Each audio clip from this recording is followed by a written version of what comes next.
The moment Caleb Rowan stepped through those saloon doors and saw a woman standing on a crate with her wrists bound and her chin raised like she was daring the whole town to break her, he didn't think. He reached into his coat, pulled out every coin he had, and dropped it on the table without a single word. That was the day two ruined people found each other in the worst possible way. If you're new here, subscribe and follow this story all the way to the end, and drop your city in the comments so I can see how far this story has traveled. The summer in Duskwater, Colorado was the kind that burned everything it touched. The sun came down hard on the main street, cracking the dry dirt into pale plates that crunched under boot heels. The air smelled of coal dust and horse sweat, and something older. The particular smell of a town that had long since stopped trying to be decent. Caleb Rowan had ridden into Duskwater twice before, once for supplies, once to collect a debt owed to him by a man who no longer breathed. Both times he had left quickly, the way a man does when a place makes the skin on the back of his neck pull tight. This third time was supposed to be the same. He needed flour cartridges and a new blade for the skinning knife he'd snapped 2 weeks back against a frozen elk bone. That was all. He'd ride in before midday, be back up the mountain pass before supper, and the cabin would go on as it always did, quiet cold in the mornings, even in summer, and mercifully empty of other people's problems. He tied his horse outside the general store and heard the noise before he understood what it was. It was coming from the Red Creek Saloon, which sat diagonal across the street, a wide rotting building with a porch that listed slightly to the left, and a sign that had faded so badly the name was barely legible. But the building didn't need a sign to announce itself. The noise said everything. Voices rough and layered the way a crowd gets when it thinks it's watching something entertaining. Caleb stood still for a moment. He knew that sound. It was the sound of people deciding something about someone who had no say in the matter. He crossed the street. He pushed through the saloon doors and stopped just inside the threshold, letting his eyes adjust from the white summer glare to the dim interior. The room was packed, maybe 40 men, some women along the walls, a few children who should not have been there. Every face was turned toward the far end of the bar. There was a wooden crate pushed up against the counter. Standing on top of it was a young woman. Her wrists were tied in front of her with rough rope, the kind used for hitching horses. Her dress, pale blue once, was dirty at the hem and torn at the right sleeve. Her hair had come mostly loose from whatever she'd pinned it in that morning, and dark strands hung across her face and neck. Her feet were bare on the raw wood of the crate, but her chin was up. That was the thing Caleb noticed first before anything else. Her chin was up and her jaw was set, and her eyes, dark brown, clear as anything, were moving slowly across the room like she was memorizing faces. Not crying, not begging, just looking. The way a person looks when they've decided the only dignity they have left is the act of witnessing what's being done to them. Beside the crate stood a man Caleb didn't know. Thin, somewhere in his 30s, with a gambler's vest that had seen better days, and the particular restless hands of a man in debt. He was talking fast, working the crowd, the way a street seller works a market. Sound in both lungs, I swear it, gentlemen. Doc Paris looked her over, not 3 months back, and she's fit as any woman in this county. Knows her letters, can cook, can keep a house. She ain't trouble. She's an investment. Someone from the crowd called out something crude. Laughter. The woman on the crate didn't flinch. She found the man who'd spoken in the crowd and held his gaze until he looked away. Caleb felt something move in him that he had spent 3 years training himself not to feel. He pressed it down and looked at the man with the gambler's vest. "Who is that?" he asked the man standing nearest to him. The man turned, looked at Caleb, the way everyone eventually looked at Caleb. That half-second hesitation, when the full size of him registered the assessment of the guns at his hip, the quick recalibration of how politely to speak. "That's Jeb Collins," the man said. "Got himself into a bad hand of cards with Silas Varnell's boys 3 nights running. Lost everything he had. Apparently decided everything he had included his sister." Caleb was quiet for a moment. "His sister," he said. "That's right. Name's Mary Ellison. She took their mother's name after the father passed. Jeb Collins put her up this morning like she was a mule at a livestock auction. The man shook his head, but he was still watching the crate, still part of the crowd, which told Caleb everything about what the man's shaking head actually meant. Terrible business. Caleb said. He looked back at the woman. Mary Ellison. Jeb Collins was still talking. Starting bid is $40, which is less than she's worth. I'll tell you that, but I need this settled today, and I'm a reasonable man. You're a coward, the woman on the crate said. The room went momentarily quiet. Jeb Collins turned to look at her. His jaw tightened. Mary, say it to their faces, Jeb. Her voice was steady, a little rough, like she'd been crying before she got here, and had simply stopped. Tell them you lost $200 playing cards with men who were cheating you, and instead of asking for help, you decided I was worth more to you as a transaction than as a sister. Say that part. Jeb Collins took a step toward the crate. You keep quiet or I swear. Or you'll what, she said. Sell me twice. A few people in the crowd laughed. The uncomfortable kind of laugh. The kind that happens when someone says something so true it comes out sideways. Jeb turned back to the crowd, redness climbing up his neck. $40, he said again, louder. Who's starting? A hand went up. Then another. Caleb moved to the bar. He didn't push anyone. He didn't need to. He was 6'4" and built from years of mountain winters and the kind of work that doesn't stop because a man is tired and people simply moved out of the path he made without being asked. He reached the bar, and the bartender looked at him with the wariness of a man who'd learned to read the room and wasn't sure what this particular room was about to do. You got a safe? Caleb asked. What? In the back. You got a safe. Yeah, but what's in it?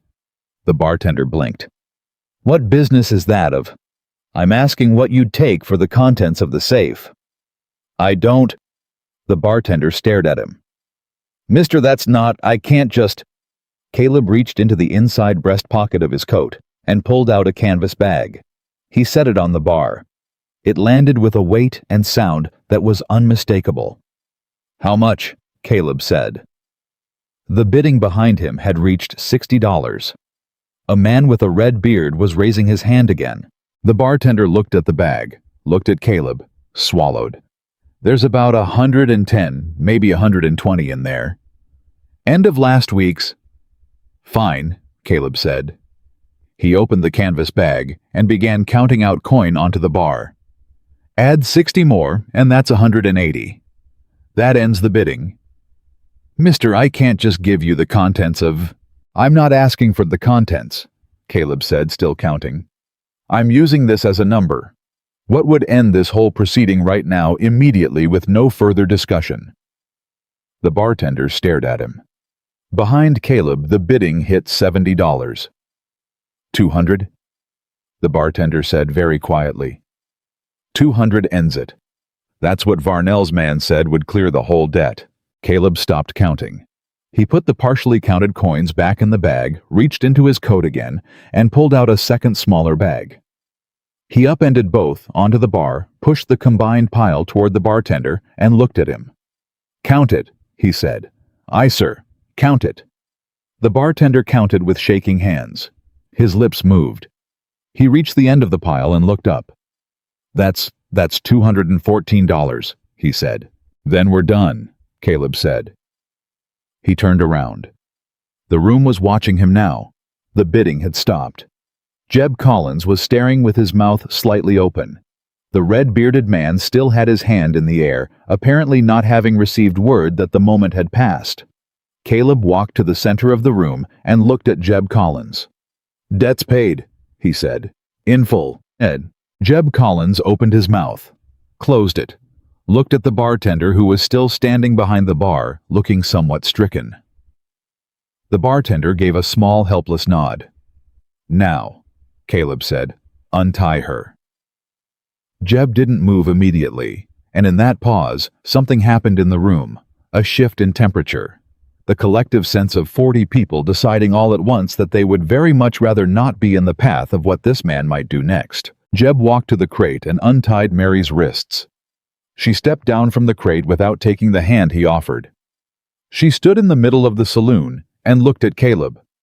He was already looking at her. For a moment, neither of them spoke, and the room held its breath. "I don't know you," she said. "No," he agreed. "Why did you do that?" Caleb was quiet for a moment. Then he said, "Because somebody needed to." She studied him. Her eyes moved across his face like she was trying to read a language she'd only heard about. "What do you want in return?" she asked. Her voice was steady, but there was something underneath it, the kind of bracing a person does when they expect the worst. "Nothing," he said. "Men don't spend $200 on nothing." "This one does." He reached up and touched the brim of his hat briefly. "You got somewhere to go, miss." She looked at him for a long moment. Then she turned and looked at Jeb Collins. Jeb Collins was staring at the floor. "No," she said quietly. "I don't." Caleb nodded once the way a man does when he's made a decision that he knows he's going to have to live with. "I've got a cabin," he said, "up on the north face of the Rockmore Pass. It's 2 days' ride from here. I go back today. And you're offering me a roof until you figure out what's next." He met her eyes. "That's all I'm offering." Mary looked at him for a long time. Around them, the saloon had gone very quiet. 40 people were listening to two strangers negotiate the terms of a life, and nobody seemed inclined to interfere. "You'll have to give me your word," she said. "My word on what?"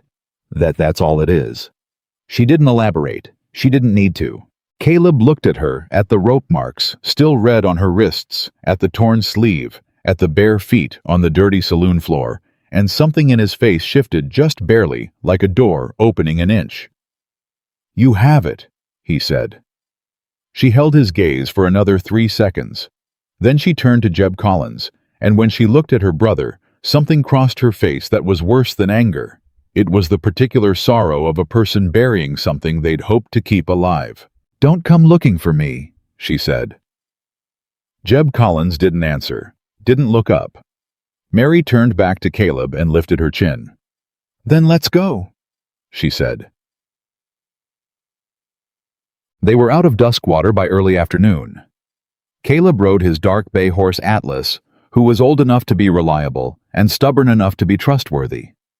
He'd borrowed a mare from the livery paid for 3 days, but he'd return her tomorrow, he said, and the liveryman had nodded without argument, because something about the set of Caleb Rowan's face suggested that when he said he'd return a horse, he meant it. Mary rode the mare and did not speak for the first hour. Caleb didn't push it. He knew what silence was, what it did, why people needed it. He'd lived inside silence for 3 years and come to understand it the way you understand a piece of country you've crossed 100 times. Silence had textures. The silence of a person who had nothing to say was different from the silence of a person holding something too big to carry and too precious to set down. Mary Ellison's silence was the second kind. When they stopped to let the horses drink at a creek crossing, she finally spoke. "My mother was a doctor's assistant for 15 years, she said, not looking at him. "Helped him with everything. Surgeries, medicines, deliveries. I grew up watching, learning." She paused. "She died 2 winters ago. Fever. The doctor said it was ironic. Caleb didn't say it wasn't." "I'm sorry," he said instead. She looked at the water. "After she died, my father fell apart. Lost the house, the savings. Jeb had already moved back home by then. He'd failed at everything else, and he gambled because he said it was the only thing that made him feel like he was still in the game." A short pause. "After Father died, it was just the 2 of us. I kept working. I took in mending, helped the doctor when he needed extra hands. Jeb kept gambling." She stopped again. "You don't have to tell me," Caleb said. "I know." She looked at him, then direct and clear. "I want to. I want someone to know the truth of it, because I suspect that man in there is going to tell some other version of it to whoever asks." She looked back at the creek. He owed $200 to Silas Varnell's operation. Varnell sent men to the house. Jeb told them he had an asset. She said the word flatly, like a blade laid sideways. "That's what he called me, an asset." Caleb was quiet for the moment. Then he said, "Who is Silas Varnell?" Silver mine up in the northern ridge. Owns half the county and wants the other half. Ruthless man. Runs everything through other people so his name stays clean." She paused. "He's not going to be happy that his money went somewhere he didn't intend." Caleb looked at her. "You think he'll come after it?" "I think he'll come after whatever he believes he's owed," she said carefully. "The money was a means to an end for him. The end was me." She let that sit for a moment. "I don't know exactly why. I've been trying to figure that out since this morning." Caleb said nothing for a long time. The creek moved over the rocks. Atlas dipped his nose again and blew. "Can you ride?" Caleb finally asked. "I rode here, didn't I?" "Can you ride hard if you need to?" She looked at him. "Yes."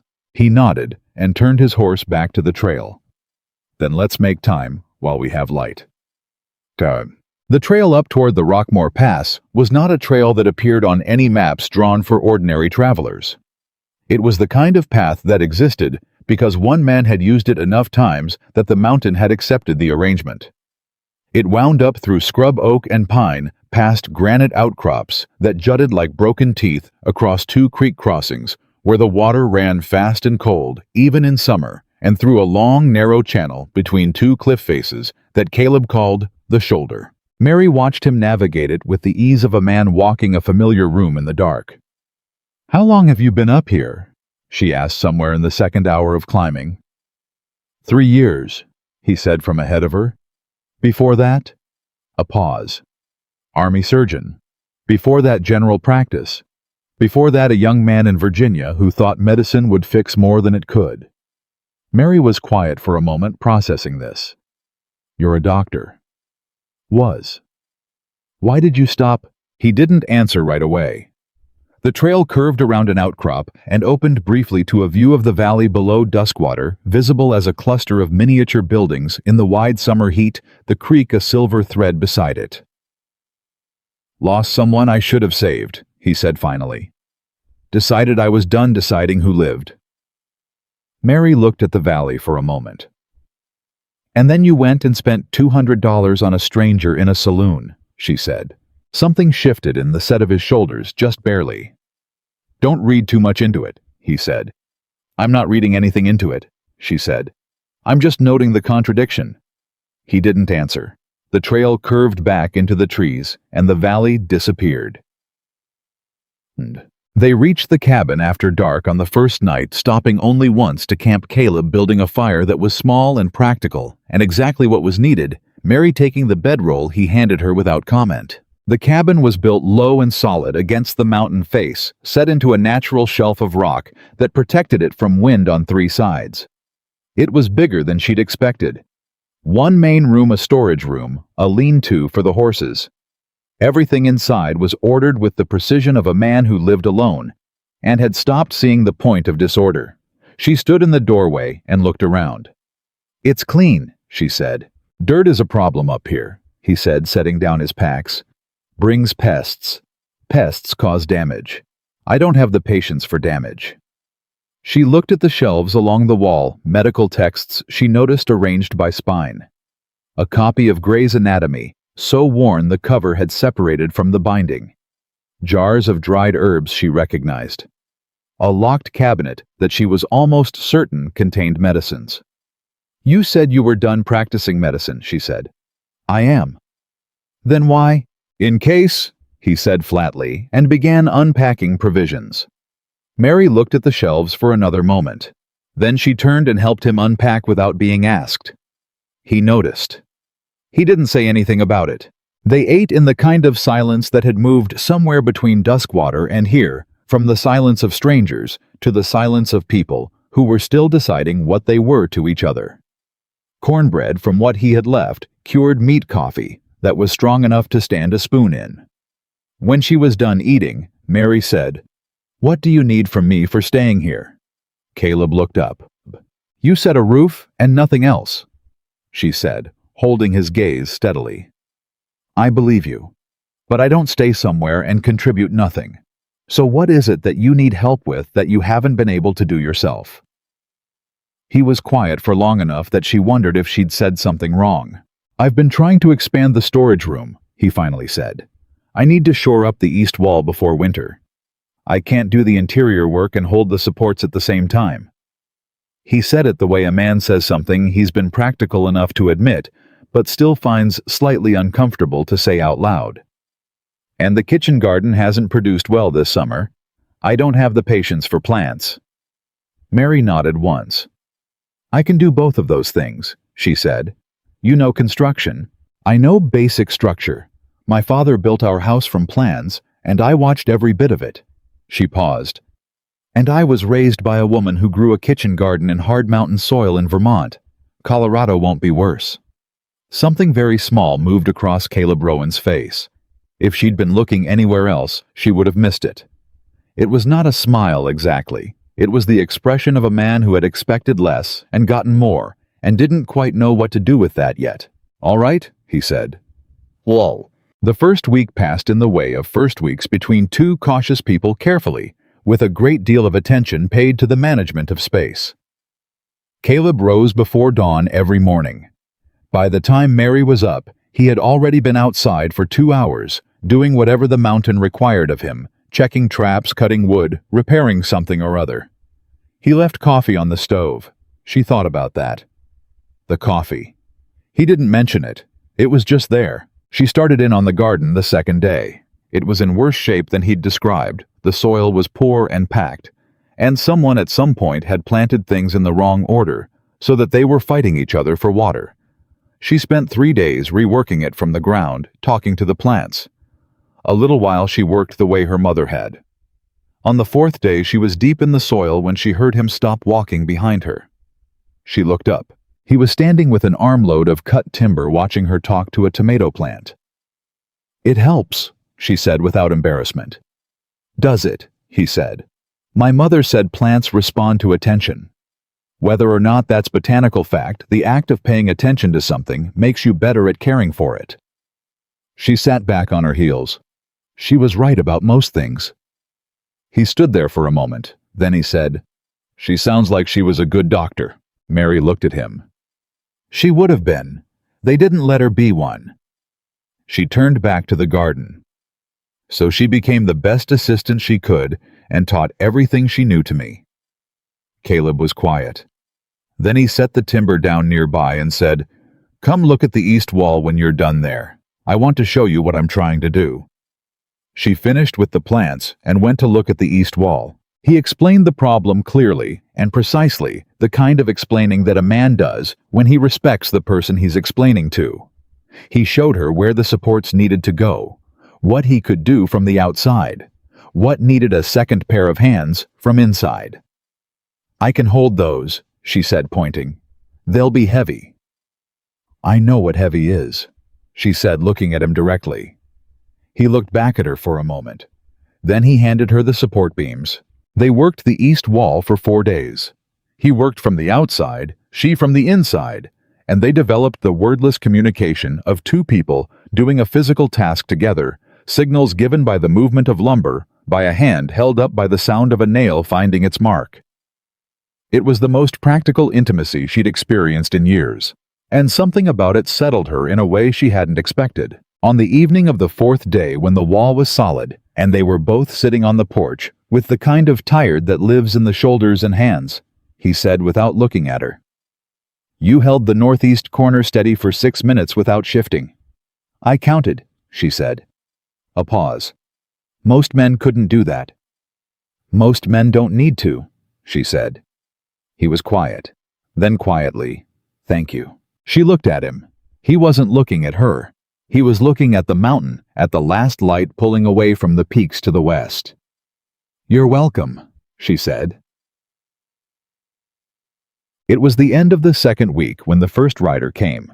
Caleb saw him from the high trail, a single man riding slow, coming up the access path with the particular casualness of someone who wants to appear unthreatening. He came down from the trail and met the man at the base of the property line. The man was young 30s, with Silas Varnell's silver mine brand on his saddlebag. He smiled when he saw Caleb, which was the wrong move. "Evening," the man said. "Looking for a woman. Mary Ellison. Heard she might have come this way." "You heard wrong." Caleb said. The man's smile didn't waver.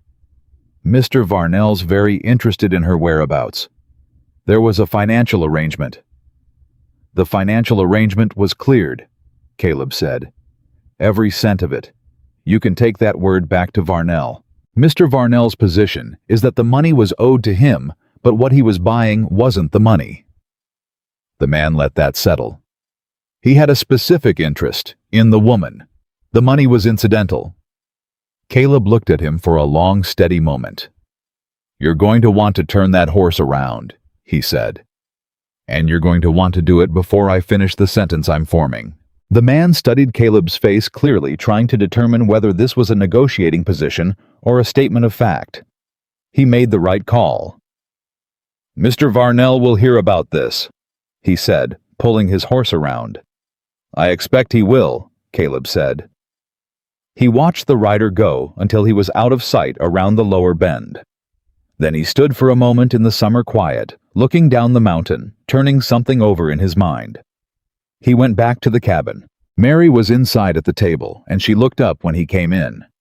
She read his face in about 2 seconds, which he had already noticed was a habit of hers that was disconcerting and probably useful. Someone from Varnell, she said.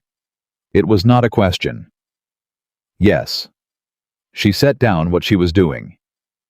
He's not going to stop, she said. You should know that. I know that. Then you know I need to tell you something I should have told you in Duskwater. She looked at him steadily. The reason Varnell wanted me specifically. It's not what it looks like. Caleb sat down across from her at the table. Outside the window, the mountain summer was throwing long golden light across everything, and it was beautiful, and neither of them were looking at it. Then tell me what it is, he said. Mary looked at her hands, then at him. My father's land, she said. Before the mine, before Varnell bought up everything around it, there was a parcel in the northern ridge that my father homesteaded. He registered it properly with the territorial office years ago. He was the first. Varnell's operation runs across part of that parcel, now has been for 2 years, and Varnell knows the title is still in my family's name. She paused. Jeb was too deep in cards to care. He would have signed anything, but I wouldn't. Another pause. So Varnell got what he thought was the next best thing. Caleb was quiet for the long time. He wanted to own you so you'd have no choice, he said finally. That's one way to say it. She looked at him. So now you understand the full weight of what you walked into in that saloon. He met her eyes. Does it change anything about the arrangement? She searched his face. Does it change anything for you? He thought about it. Not the quick automatic thinking of a man performing reassurance. The real kind, the slow, honest accounting that a man does when he wants to know what he actually means before he says it. No, he said. Something in Mary Ellison's face shifted like a knot going loose. Then I'll tell you everything, she said. All of it, because you need to know what's coming up this mountain. Yes, Caleb said. I do. And the evening light came through the window and lay across the table between them, and somewhere down below, a man was riding back to tell Silas Varnell that the woman wasn't coming easy. And up in the cabin on the north face of the Rockmore Pass, 2 ruined people sat across a table and began for the first time to actually talk. Mary told him everything that night. She started with the land, the 40-acre parcel her father had registered in 1869 with the Colorado Territorial Land Office, a piece of the northern ridge that sat above the creek line and below the granite shelf where Varnell's men had been pulling silver for 2 years. Her father had been a careful man. He'd kept every document, every receipt, every surveyor's notation in a tin box under the floorboards of their house in Duskwater. He'd known even then that the land was worth something. He just hadn't known how much or what kind of man would eventually want it. Silas Varnell had arrived in the county 4 years ago with capital from somewhere back east that nobody asked too many questions about. He'd bought up parcels fast the way a man does when he already knows what's underneath the ground before the owners do. He'd gotten everything he wanted except one thing. The Ellison parcel. Father refused to sell 3 times, Mary said. Varnell sent lawyers. Father sent them back.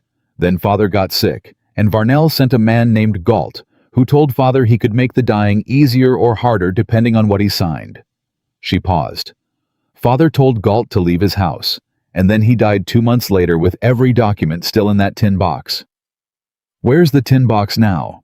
Caleb asked. Mary looked at him steadily.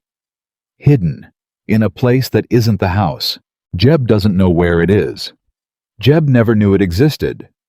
She folded her hands on the table. "I made sure of that." Caleb was quiet for a moment. "So Varnell's been running his operation on land he doesn't own for 2 years, and recently the silver vein they're working crossed further onto our parcel.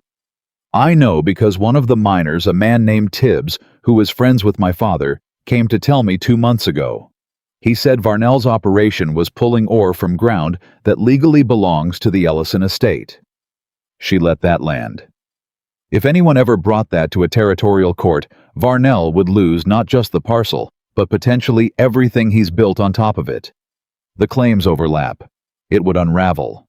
And Jeb's gambling debt gave Varnell a way to make that problem disappear, Caleb said. "He didn't want to buy me," Mary said, and there was something flat and precise in the way she said it. "He wanted to own me. Owning me means I sign whatever he puts in front of me. It means the documents in that box become worthless. It means he gets clean title to everything." She looked at him. "That's what you walked into in that saloon." Caleb leaned back in his chair and looked at the ceiling for a moment. "Where are the documents?" he asked. "With someone I trust." "In Duskwater?" "No." He looked at her. She held his gaze. "All right," he said. He didn't push it further. She noticed that. "You're not going to ask me again," she said. "Not tonight," he said. "Tonight it's enough to know they exist, and you know where they are." Mary looked at him for a long moment. Then she said, "Most men would push." "Most men," Caleb said, standing and taking his coffee cup to the basin, "don't know when to leave a thing alone." He stopped with his back to her. "You've been protecting those documents for 2 years. You're not going to tell a stranger in one night just because he bought you out of a saloon." "You're not a stranger anymore," she said quietly. He turned slightly just his head. He looked at her over his shoulder with those burned steel eyes, and for one moment something moved in them that she couldn't quite name. Then he turned back to the basin. "Get some sleep," he said. "We'll have more to deal with tomorrow." She did not sleep well, but she slept. The more to deal with came faster than either of them expected. Caleb was up before dawn as always, and he was checking the upper trap line when he heard it. Not a rider, not horses, something else. A sound out of place in the way that only sounds out of place when a man has lived alone somewhere long enough to know what belongs and what doesn't. He came back to the cabin fast. Mary was already outside when he got there, standing very still on the porch listening. "You heard it too," he said. "Something in the tree line to the east," she said. "About 2 minutes ago. It stopped when I came outside."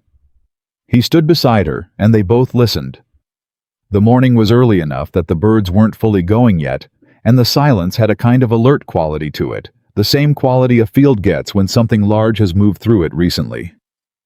"Go inside," Caleb said. "I can—" "Please," he said. The word was quiet and direct, and not unkind. She went inside.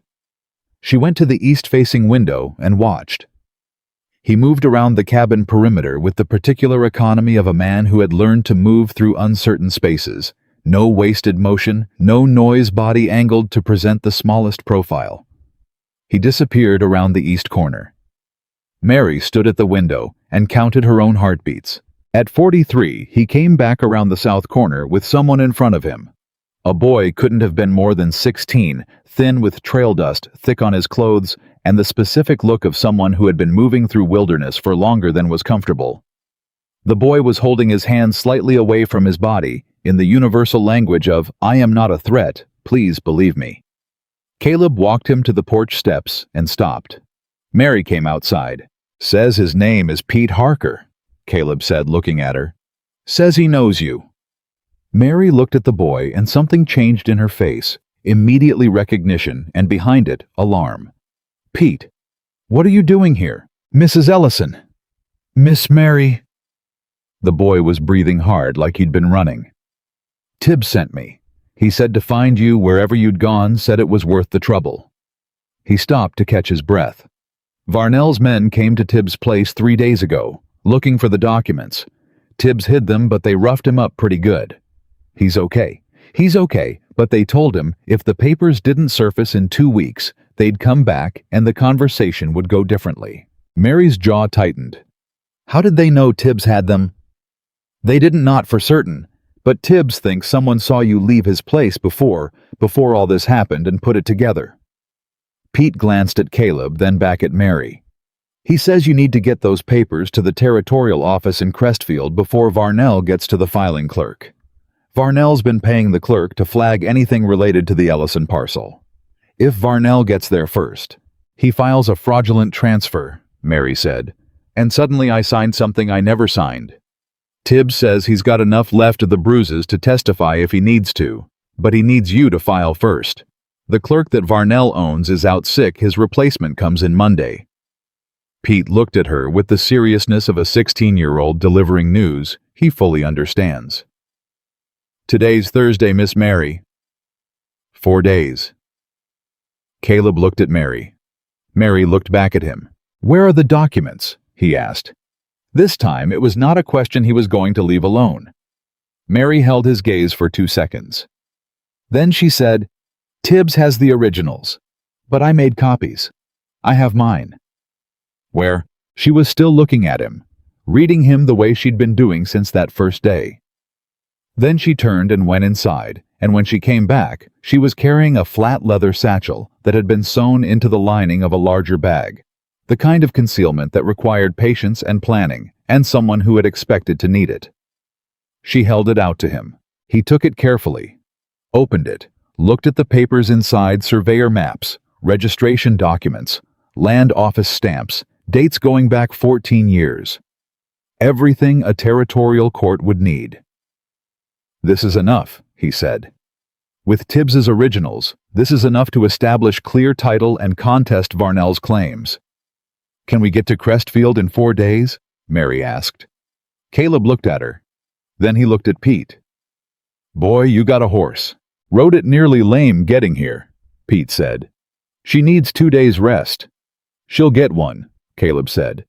You can stay here tonight and tomorrow morning. Then you go home by the South Trail, slower but safer.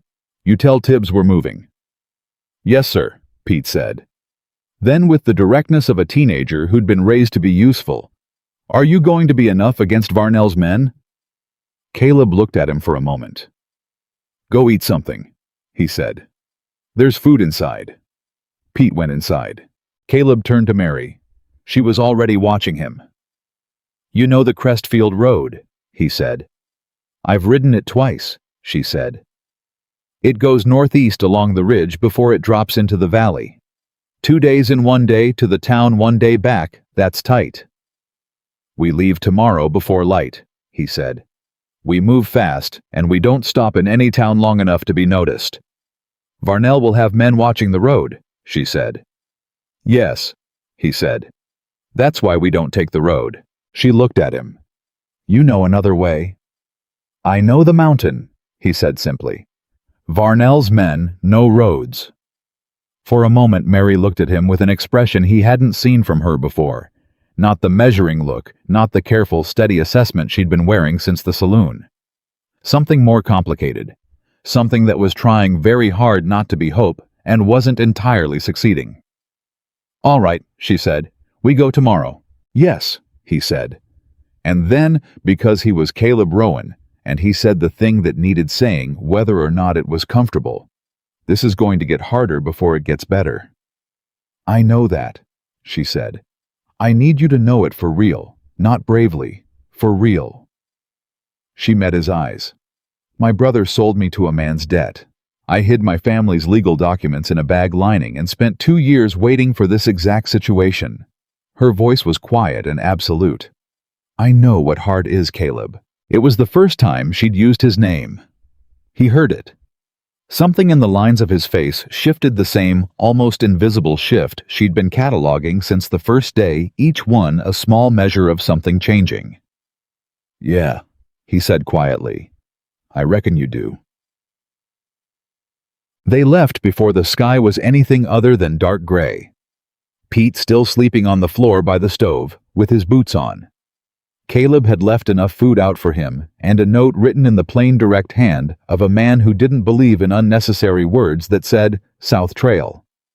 Don't stop in Harrow Creek. Tell Tibbs 10 days. Atlas moved well in the early dark, and the mare, whose name Mary had decided was Clara because she needed a name, was rested enough to be steady. They moved up through the back of the property and into the high trail that Caleb knew by feel as much as sight, the one that ran along the spine of the ridge above the tree line, where anyone watching from below would need a very specific kind of luck to spot them. Mary rode without complaint. She kept pace. When the trail narrowed and she had to navigate a rocky crossing that was harder than it looked, she did it without asking for help, though she accepted his hand on one stretch where the footing was genuinely treacherous, and refusing, it would have been pride over sense.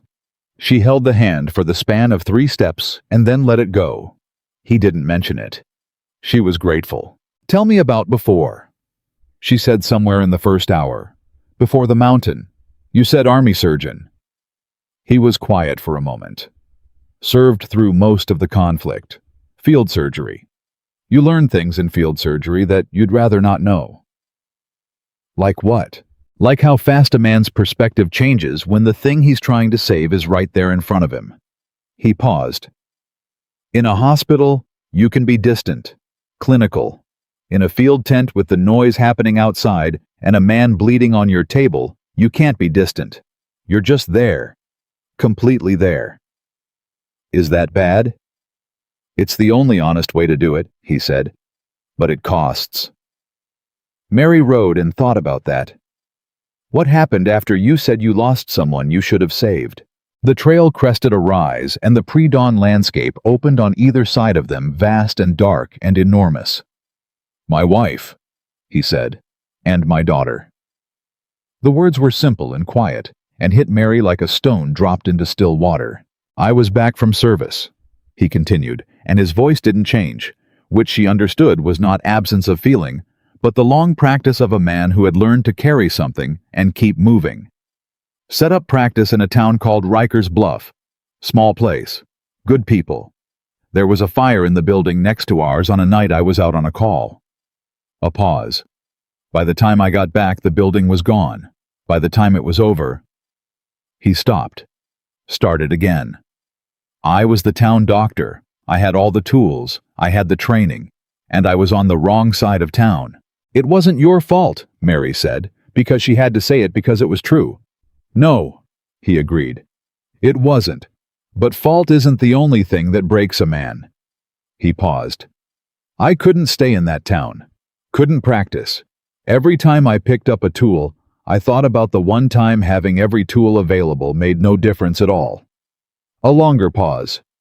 "So I came up here. Figured I'd live in a place where the only life I was responsible for was mine." Mary was quiet for a long moment, and then a woman stood on a crate in a saloon, she said. He didn't answer right away. Then very quietly, "Yeah." "I'm sorry," she said. "For your wife, for your daughter. I'm sorry." "Thank you," he said, and it sounded like he meant it. They rode in silence for a while, but it was a different silence now, not the silence of withholding, but of two people who had set something down between them and were figuring out how to walk around it. By mid-morning, they were moving through country that felt increasingly remote, the high trail narrowing the air, thinning slightly, the sounds of ordinary settlement dropping away behind them. And then Caleb pulled Atlas up short and held up his hand. Mary stopped immediately. She heard it. Horses. Below and to the south. Moving but not fast, the careful movement sound of riders trying not to make noise, which made more noise than ordinary riding. "How many?" she breathed. "3, he said. "Maybe 4. "How did they—" "They're not following us," he said low and even. "They're moving parallel, trying to get ahead of us." He looked at the terrain, working something out. "They know the Crestfield Road. They're trying to cut us off at the Harrow Fork before we can hit the valley." "You said we weren't taking the road." "We're not." He looked at her. "But whoever told them we were moving knew we were heading to Crestfield, and they knew why." Mary went very still. "Pete," she said. "Or Tibbs, or someone who saw Pete leave." He shook his head. "Doesn't matter right now. What matters is, there are riders trying to box us in, and we've got to change our line." He studied the terrain above them. "There's a cut through the rock formation about half a mile north. Comes out above the Harrow Fork. We'd be above them when they arrive, not in front of them." "That works," she said, "as long as we're faster." "On these horses on this trail we're faster," he said. "Can you push?" "Push," she said. They pushed.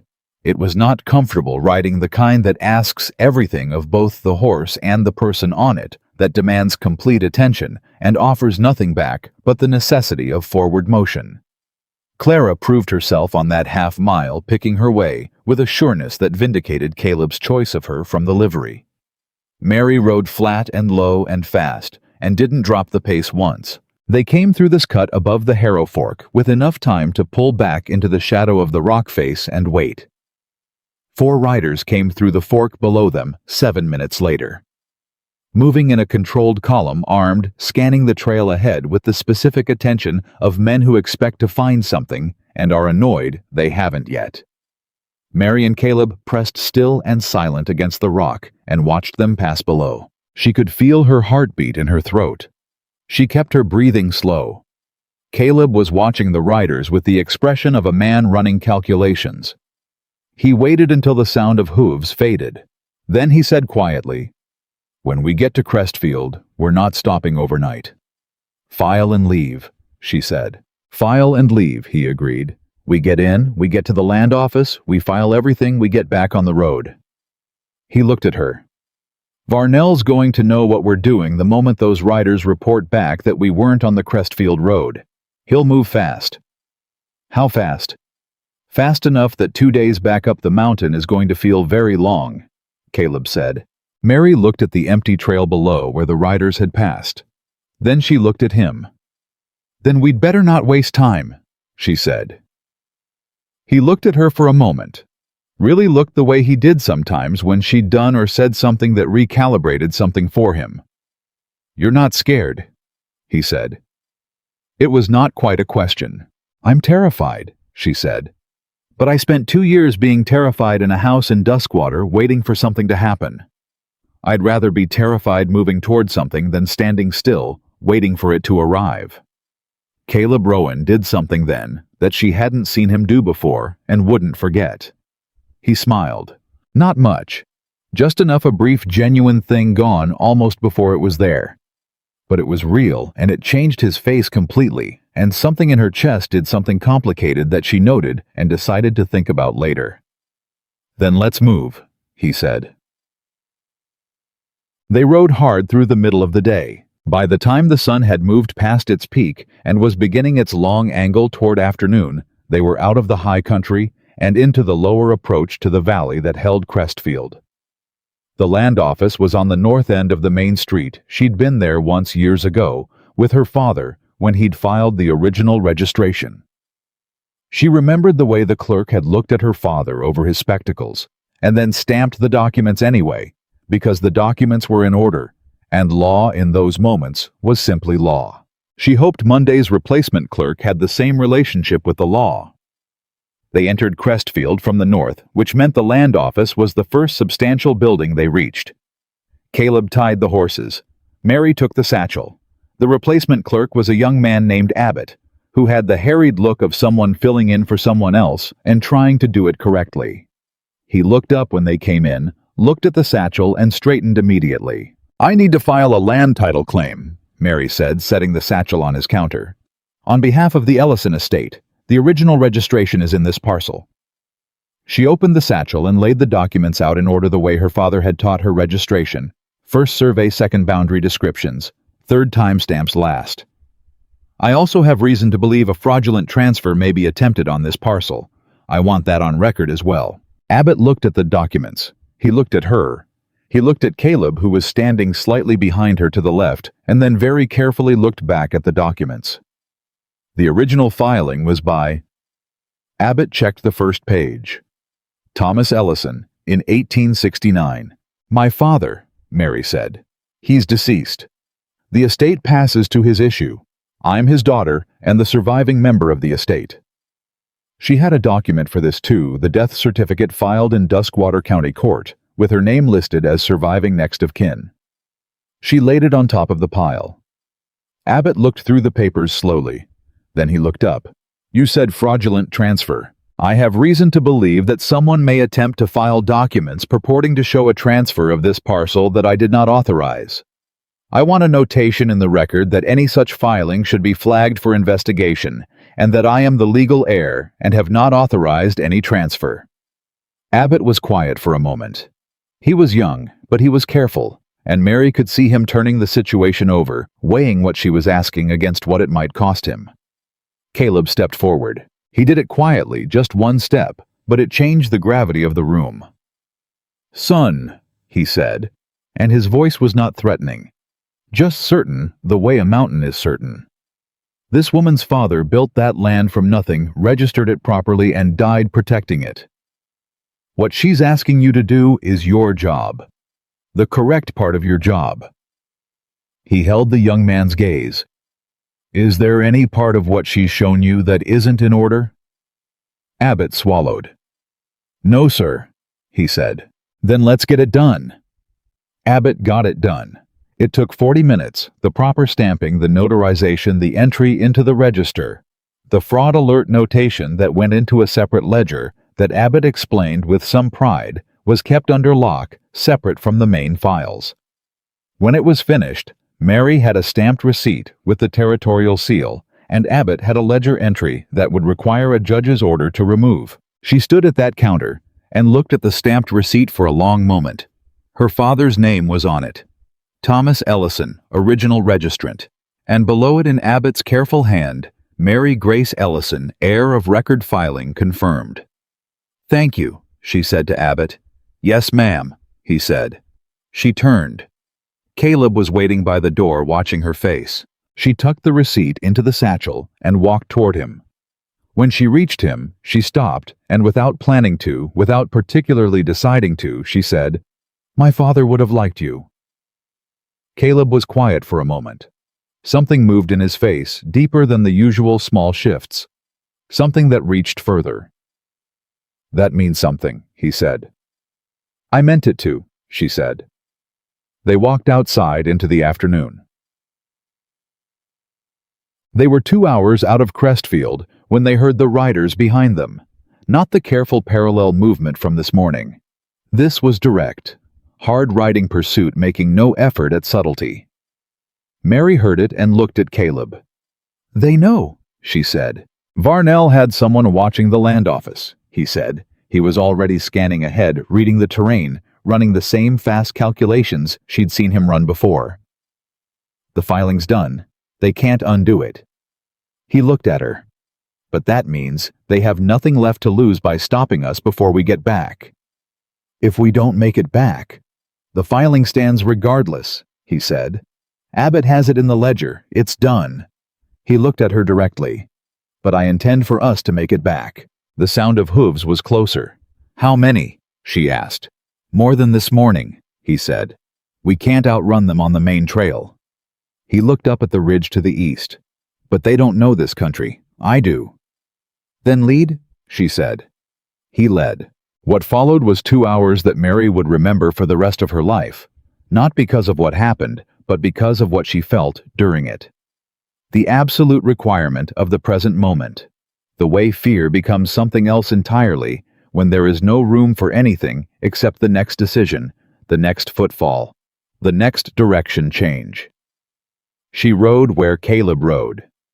Turned when he turned, trusted his reading of the land completely, and somewhere in the middle of it, she realized that she wasn't just following him out of necessity. She trusted him. Not the careful conditional trust she'd been managing since the saloon. The real kind. The kind that is also terrifying in its own way because it requires surrender, and surrender has always cost her something before. They lost the riders in a rock canyon that ran north for 3 miles before opening onto the approach to the high trail. The sound of pursuit fell away gradually, then went silent. Caleb pulled Atlas up and listened. Silence. He sat very still for a long moment. Then he exhaled, not dramatically, just the quiet release of a man who has been holding something and can now set it down. "We're clear," he said. Mary was breathing hard. She felt Clara trembling slightly beneath her, the good trembling of a horse that has run hard and needs to stop. She stroked the mare's neck. "You knew that canyon," she said. "I've run cattle through it," he said. "Twice. Years ago. You've been planning routes up here since you arrived, haven't you?" He looked at her. A man who lives alone in remote country either knows his exits or he doesn't live there long. "Is that the only reason?" she asked. He held her gaze. "No," he said after a moment.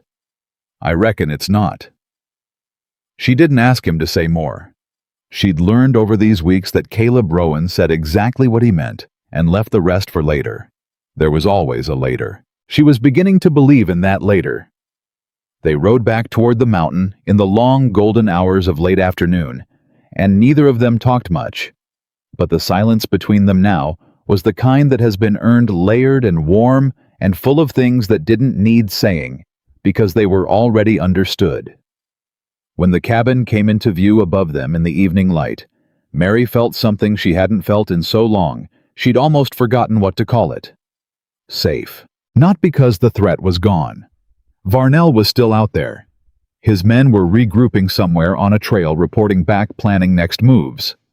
The filing would hold in a court, but getting to a court required time and survival, and Silas Varnell was not a man who accepted setbacks quietly. She felt safe because of the man riding beside her, because of what she'd watched him do today. Not the riding, not the navigating, not the guns at his hip that he hadn't needed to draw. The way he'd stepped up to that counter and said, "Son, this is your job." The way he'd looked at her when she said her father would have liked him, and let himself feel it. The broken ones were always harder to trust. But when they gave you their word, they meant it down to the bone. They reached the cabin and dismounted, and Caleb took both horses to the lean-to without being asked the way he always did. Mary went inside and built up the fire the way she always did now. When he came back in, she had food warming and coffee on, and the receipt from the land office open on the table in the lamplight. He sat down across from her and looked at it. "Tomorrow it starts," she said. "He'll make his move." "Yes," Caleb said. "Are you ready for what that looks like?"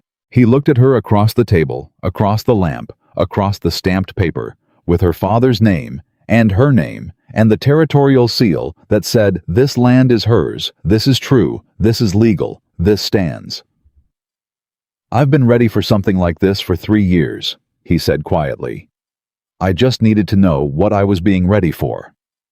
Mary looked at him. Outside the cabin, the mountain summer night came down around them, vast and dark and full of what was coming. And inside, 2 people sat with food and coffee and a piece of paper that was worth more than either of them, and they were, for this moment, exactly where they were supposed to be. She reached across the table and turned the receipt face down. "Eat first," she said. "We plan after." He looked at the turned-over paper, then at her. "Yes, ma'am," he said, and he meant it like a promise.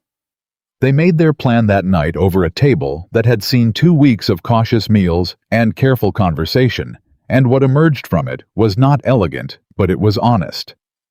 The kind of plan that 2 intelligent people arrive at when they stop pretending the situation is anything other than what it is. Varnell would move within days. They both knew it.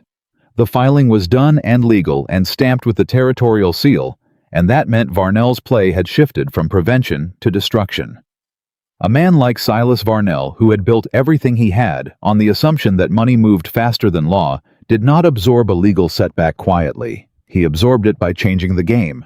He can't undo the filing. Mary set her hands flat on the table. But he can make it impossible to pursue.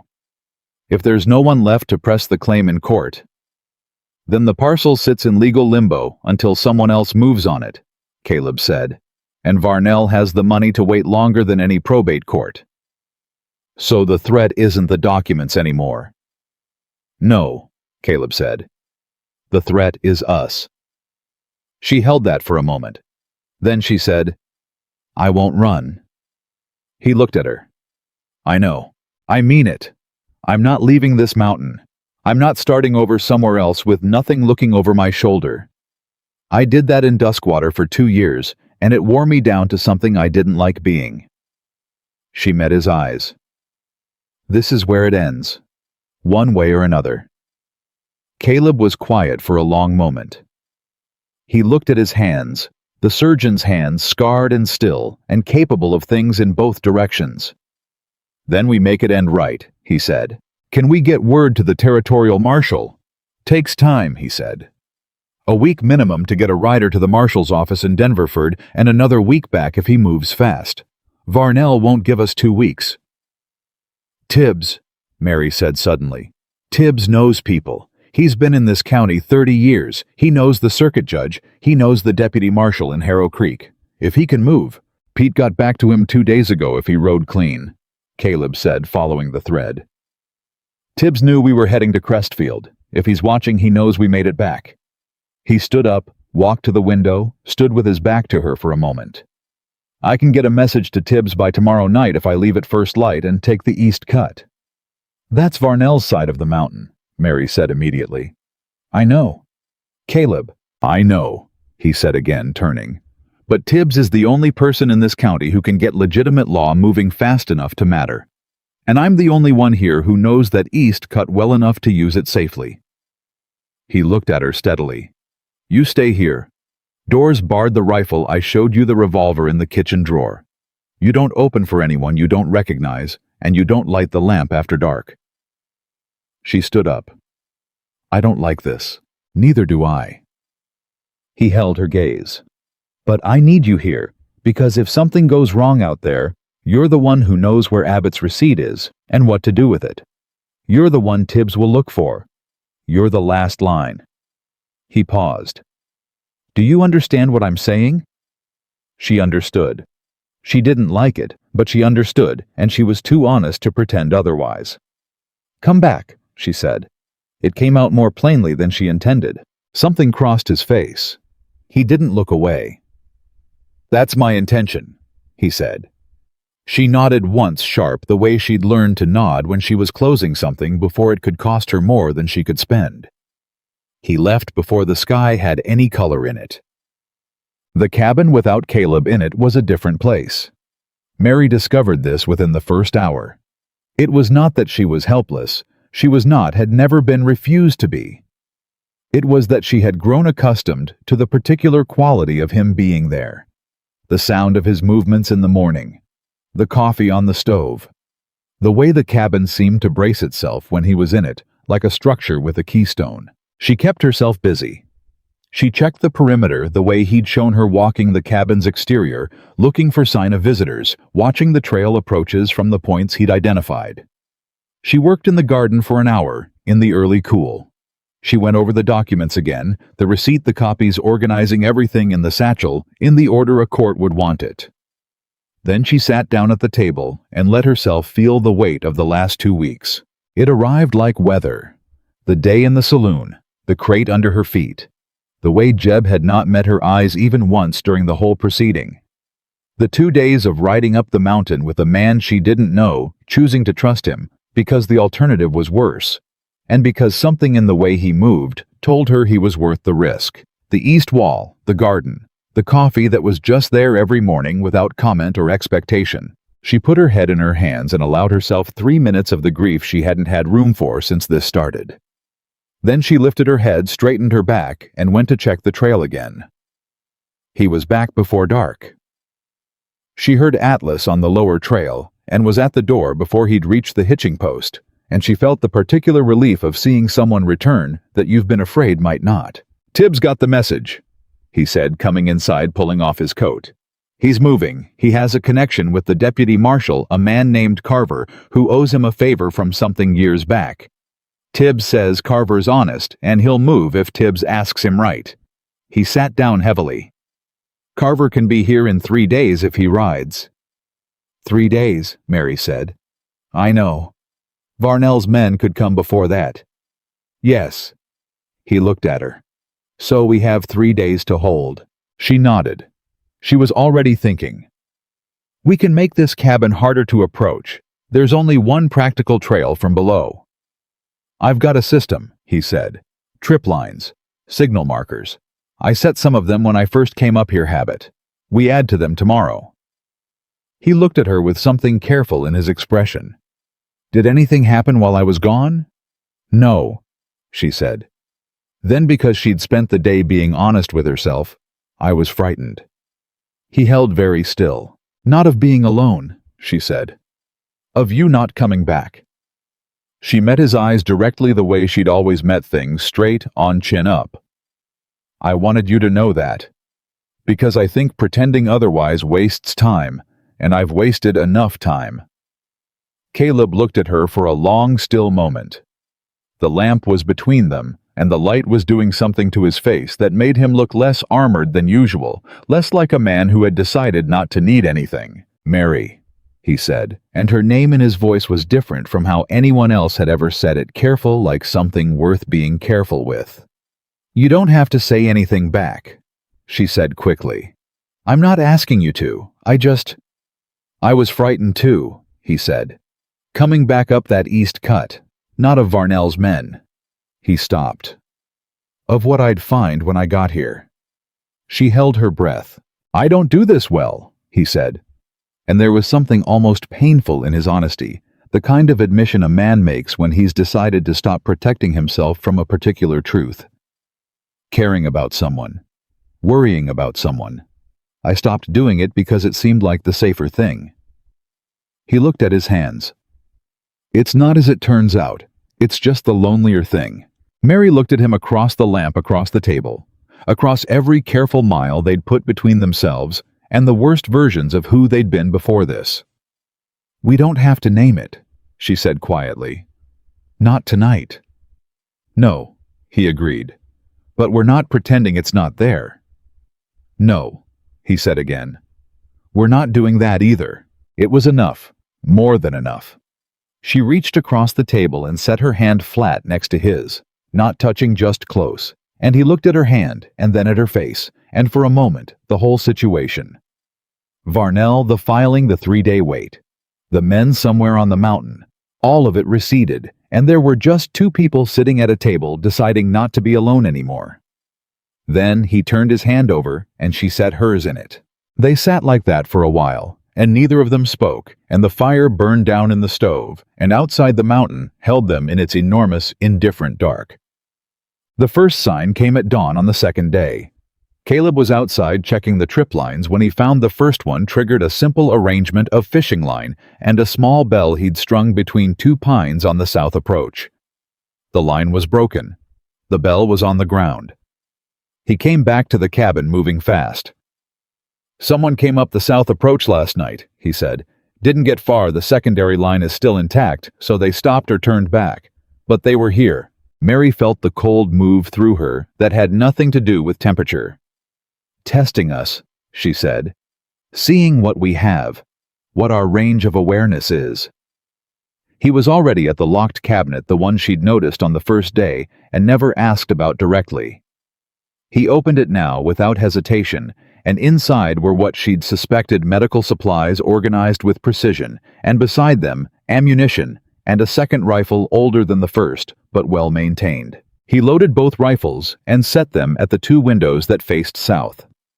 What do we do? She asked. We wait, he said, and we don't give them a reason to come fast. He looked at her. Stay back from the windows. Move normally inside. We don't want them to know we found the trip line. You want them to think we're not expecting them. I want them to come slow, he said. Slow gives Carver time. She understood.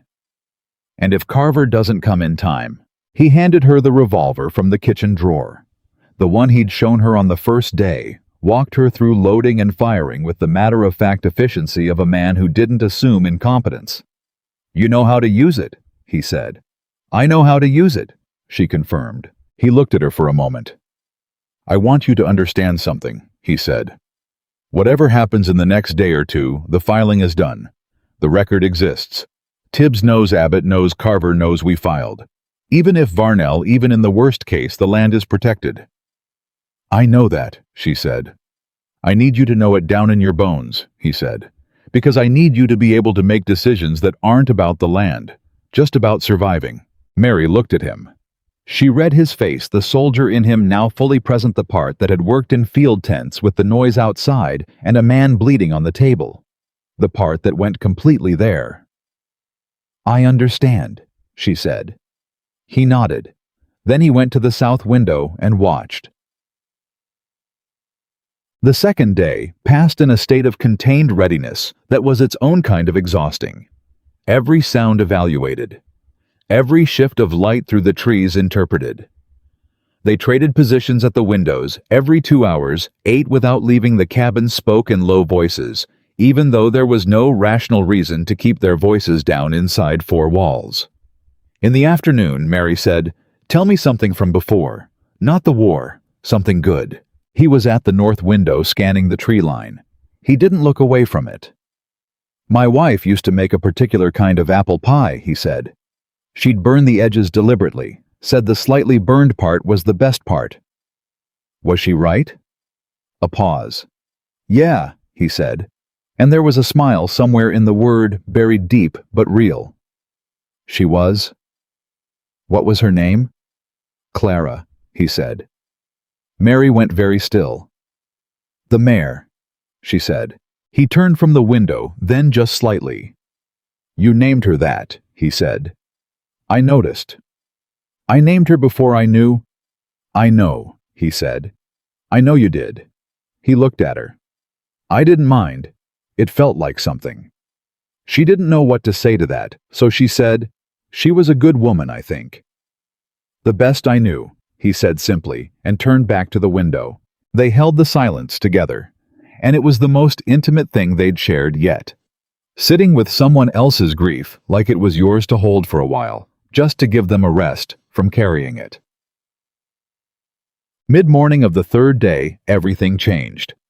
Caleb was outside. He'd gone to check the north trip lines, a 10-minute circuit he'd done twice a day since they found the broken one when Mary heard horses. Not from the south, from the east. She went to the east window and saw 3 riders coming down through the upper tree line, moving with speed and confidence, and the particular posture of men who do not intend to knock. She grabbed the rifle and went to the door. "Caleb," she called loud and clear. "No point in quiet now." She heard him running before she finished the word. He came around the north corner of the cabin at a dead run, read the east approach in one glance, and reached her in 3 strides. He took the door and she took the east window, and neither of them spoke, because they'd run out of time for speaking. The 3 riders came into the clearing and stopped. The one in front was a man Mary had never seen before. Big, gray-bearded, dressed in the kind of clothes that said money handled by someone else. He sat his horse like a man who owns the ground it's standing on. "Rowan," the man called. "Caleb Rowan, step out." Caleb opened the door and stepped onto the porch. He had the rifle. He hadn't raised it, but he had it. "I'm Rowan," he said. "My name is Galt," the man said. "I work for Silas Varnell." "I know who you are," Caleb said. "You threatened a dying man to sign over his land, Thomas Ellison." Something moved across Galt's face. "Mr. Varnell wants to offer a resolution." "Does he?" "The woman signs a transfer document. You're paid for your trouble generously, and everyone walks away from this mountain." Galt spread his hands, the gesture of a reasonable man. "Nobody needs to get hurt." "The filing's done," Caleb said. "In Crestfield, territorial record. You know that already." "A filing can be contested," Galt said. "Filings get lost. Records get misplaced.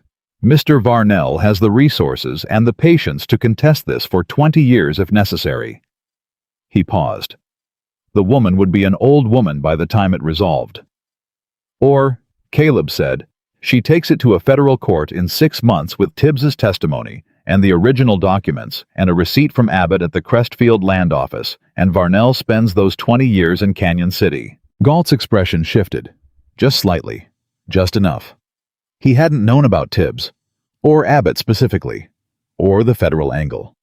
The calculation was happening behind his eyes, and Caleb was watching it happen. "Step away from this, Rowan," Galt said, and the reasonable tone was gone now. "This isn't your fight." "She made it mine," Caleb said. "About 3 weeks ago in a saloon in Duskwater. You were going to want to remember that part." Then the cabin door opened behind him. Mary stepped out onto the porch.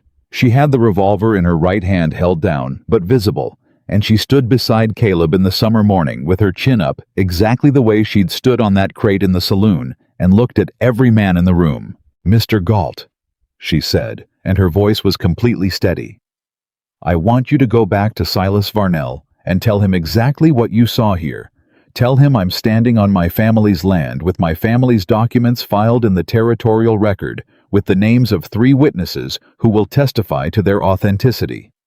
Tell him I'm not signing anything. Tell him I'm not leaving." She paused.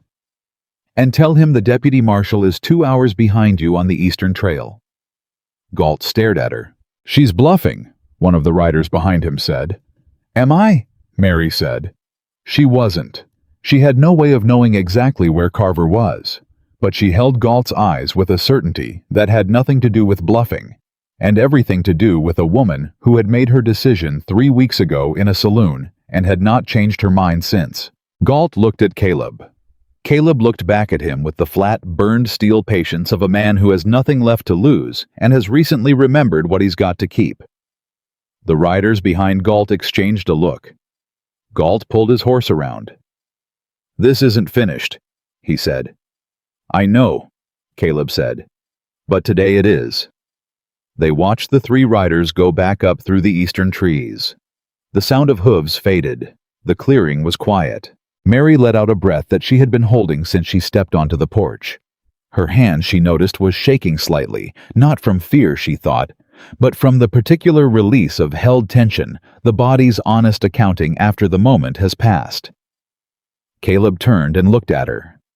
"Deputy Marshal," he said. "I estimated," she said. Something like a laugh moved through him, not quite arriving but close. "You estimated.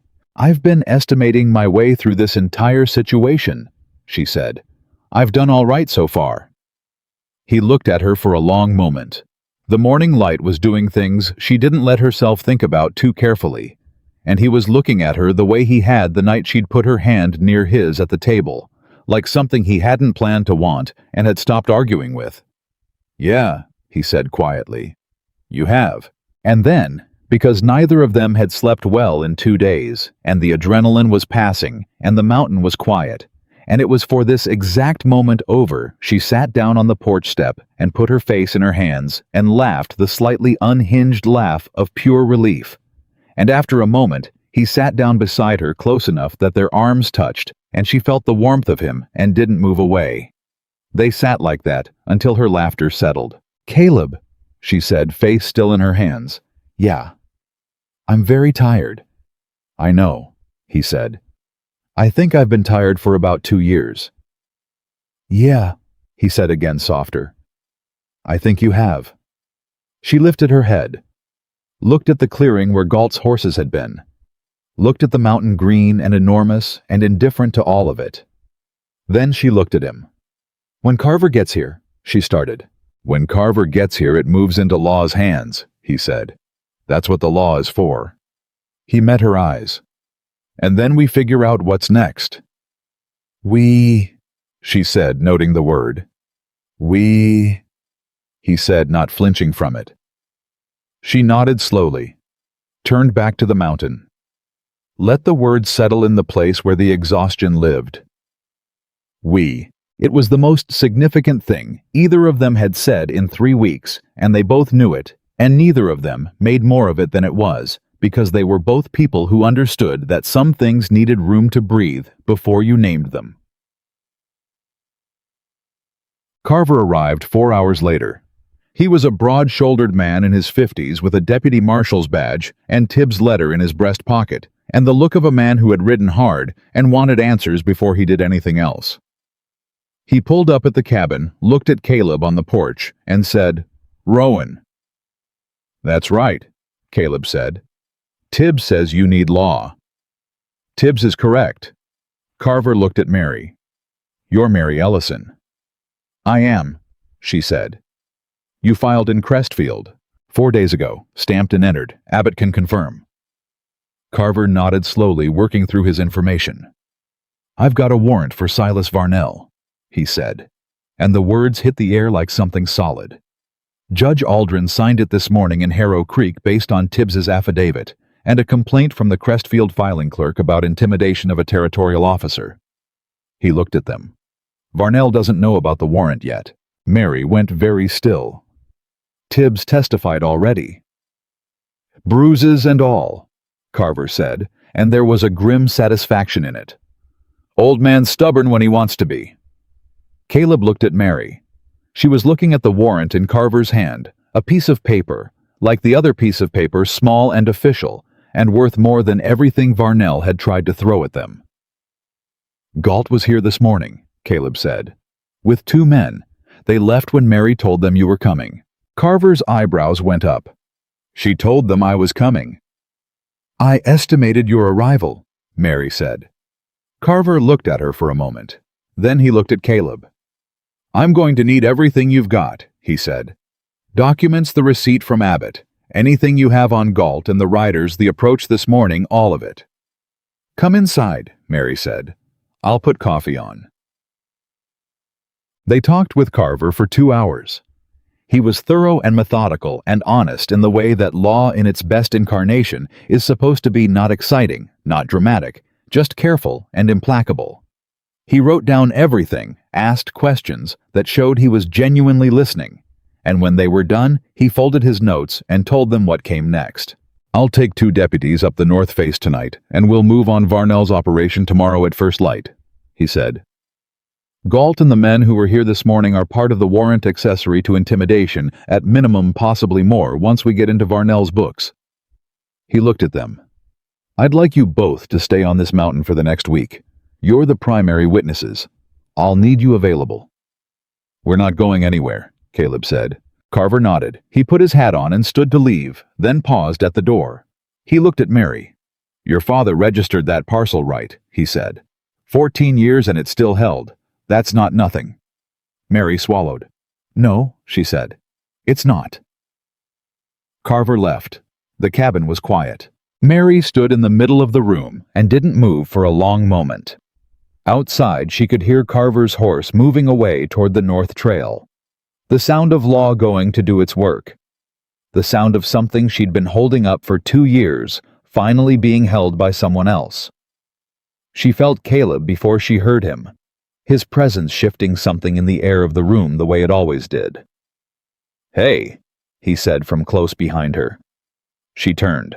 He was looking at her with an expression she'd never seen on his face before, open in a way that she understood cost him the face of a man who had decided that the wall he'd been living behind was less useful than what was on the other side of it. "Are you all right?" he asked. She thought about it honestly. "I don't know yet," she said. "I think I need a minute to find out." "Take it," he said. She looked at him. "Stay nearby," she said. "Yes," he said. "I will." She went and sat in the chair by the window, the one that looked out at the mountain, and she looked at the mountain and she thought about her father's hands stamping that original registration. She thought about Tibbs's bruises. She thought about a boy named Pete riding through wilderness with news. She thought about Abbott and his careful handwriting. She thought about a man who had walked into a saloon and set a bag of gold on a table without saying a word. She was not all right yet. She would be. She was the daughter of a woman who had grown a garden in Vermont mountain soil, and a man who had registered 40 acres and died holding the title, and she had not come this far to be anything less than all right. But she needed the minute. Caleb gave it to her. He sat at the table behind her close enough to hear far enough to give her room, and he was quiet in the particular way he was quiet, when the silence was something he was offering on purpose. When she finally turned back around, he was looking at his hands. "Caleb," she said. He looked up. "Thank you," she said, "for all of it. From the beginning."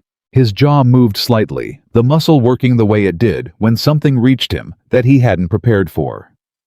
"You don't owe me thanks," he said. "I know I don't owe it," she said. "I'm giving it. There's a difference." He held her gaze. "Yeah," he said softly. "There is." Outside, the mountain turned through its long summer afternoon green and enormous and for now quiet. And inside the cabin, two people who had arrived at each other by the worst possible road sat with the fact that the worst was passing and tried carefully and honestly to figure out what that meant. It meant they were still here. It meant the land was safe.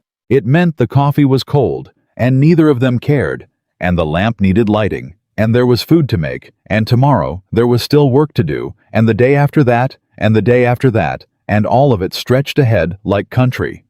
You've been afraid to cross, and suddenly have permission to walk into. That was enough. For now, that was everything. Carver arrested Silas Varnell at first light on a Tuesday.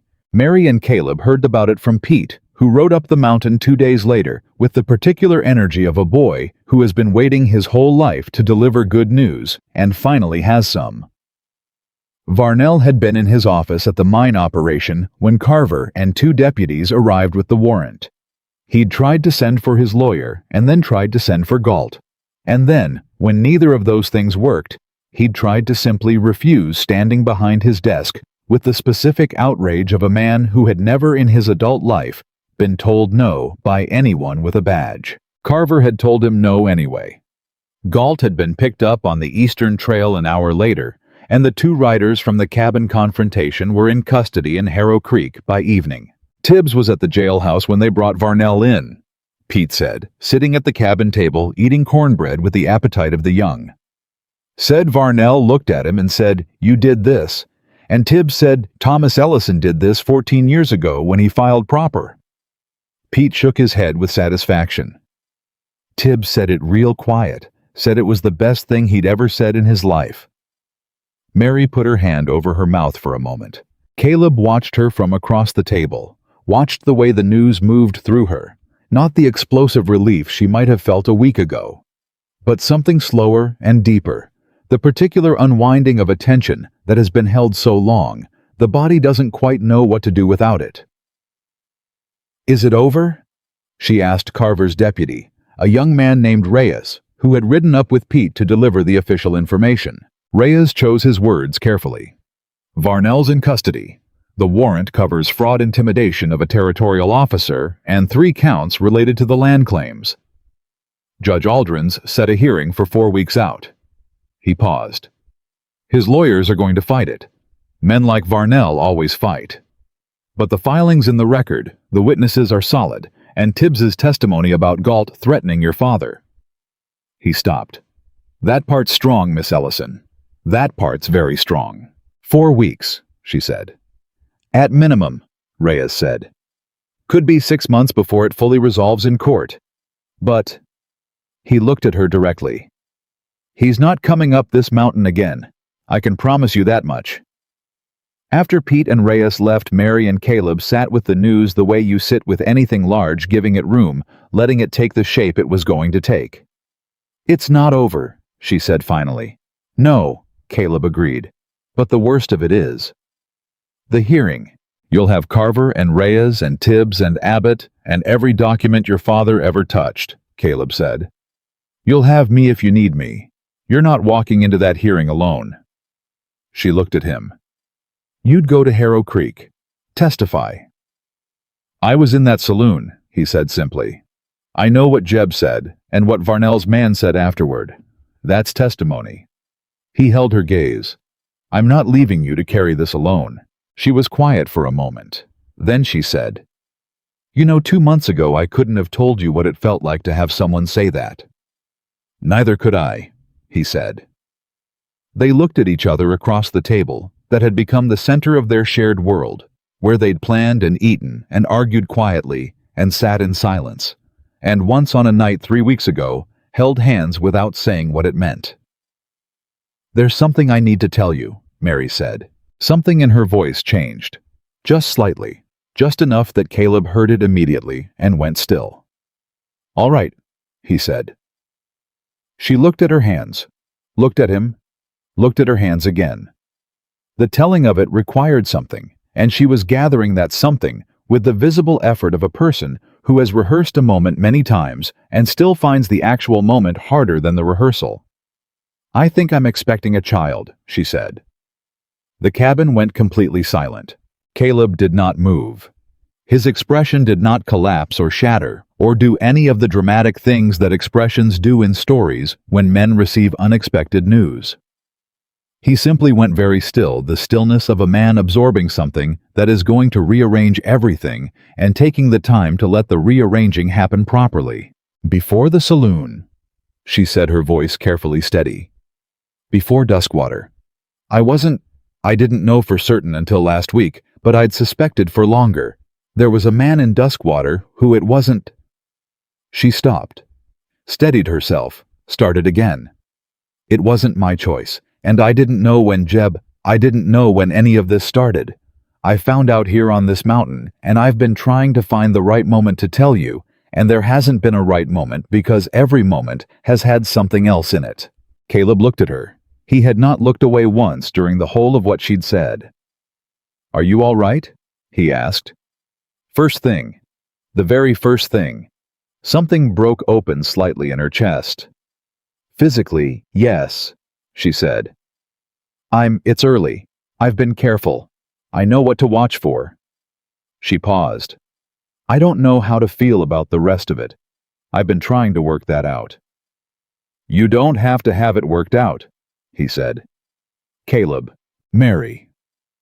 His voice was quiet and absolute. You don't have to have it worked out. Not tonight. Not alone. He leaned forward slightly, forearms on the table. Is this why you were so careful when you talked about what came next? What you'd do after the hearing? She met his eyes. I didn't know how to tell you in a way that was fair.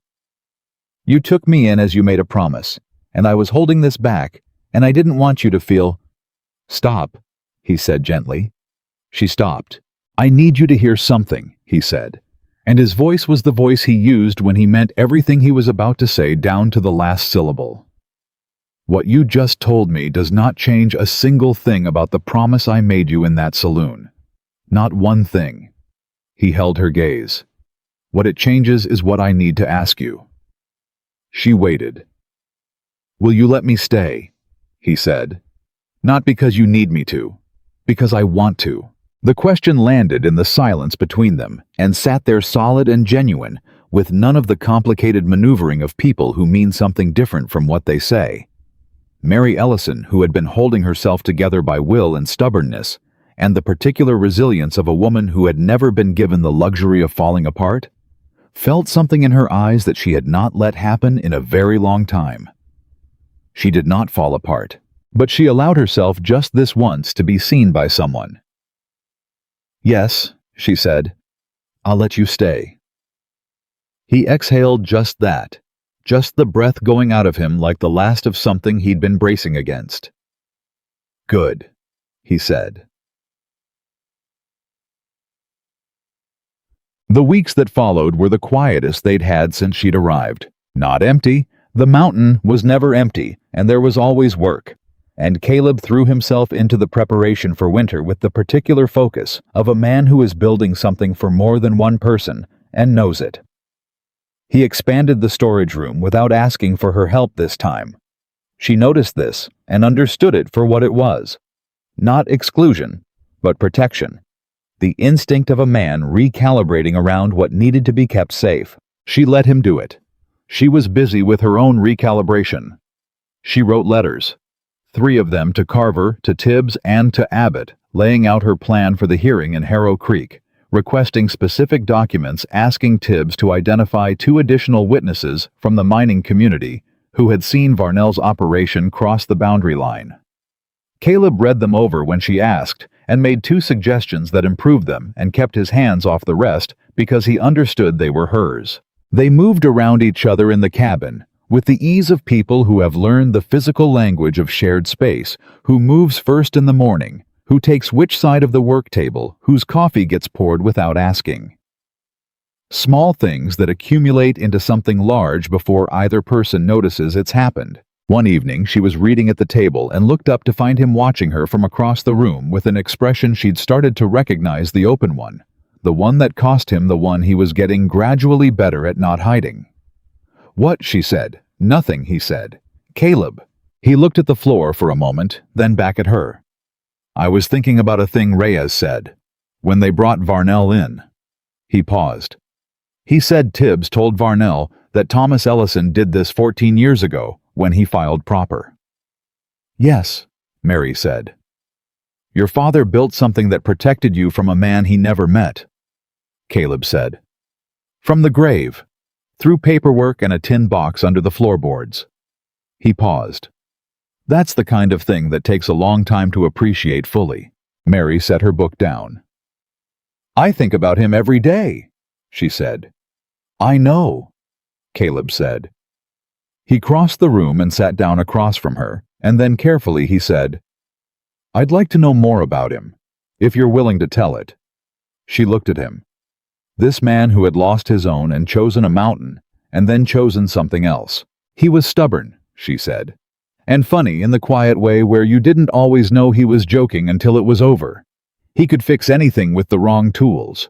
He was a terrible cook, but he always tried. She paused. "He called me his best investment. Not like the word Jeb used, he meant it like the thing he was most proud of putting his whole self into." Caleb listened with his full attention the way he did everything. "He would have argued with you," she said. "About medicine, about what you owe people with the skills you have." Caleb smiled, the real one, the brief one. "I know," he said. "He'd have been right," she said. "I know that too," he said. He looked at his hands. "I've been thinking about it, the medicine, whether I was punishing the right person by stopping." She waited. "I don't think I was," he said quietly. It was a small sentence carrying enormous weight. She understood what it cost him. She didn't minimize it by responding too quickly. "There's no doctor within 40 miles of this mountain," she said finally carefully. "No," he said. "There isn't." She let that sit where it was. Let him sit with it. He didn't need to be pushed. He'd gotten to this on his own, which was the only way it would hold. Yeah. The hearing date arrived with a letter from Carver, not moved, not delayed, confirmed for the 3rd week of September. 2 days before they were due to ride down to Harrow Creek, Caleb came inside from the morning circuit and stopped in the doorway. Mary was at the table. She had both hands flat on the surface and her face was wrong, not sick, not frightened, but the particular careful blankness of a person managing physical discomfort by sheer concentration. "What is it?" he said immediately. "It's all right," she said. "Mary. I've been having some cramping, since this morning." She looked up at him. "It's probably nothing. I know the signs of something serious, and this isn't—" He was already at the cabinet. "How long since this morning?" 3 hours. It comes and goes." She watched him. "Caleb, I know what I'm doing." "So do I," he said, not looking at her, pulling things from the cabinet. "What's the pain level?" 4, maybe 4.5. She watched him move. "You're practicing medicine right now." He stopped, turned to look at her. The set of his face was professional in a way she'd never seen from him. Not the careful, closed expression of a man controlling himself, but the focused presence of a surgeon. Completely there. "Yes," he said simply. "I am." He brought what he needed to the table and sat across from her. "Talk to me. Everything since this morning. Start at the beginning." She talked. He listened and asked precise questions, and she answered with the vocabulary of a woman raised in a medical household, which meant they could communicate efficiently and honestly. He examined what he could examine appropriately and carefully, and when he was done he sat back and looked at her with the expression of a man who has assessed a situation and arrived at a position he can defend.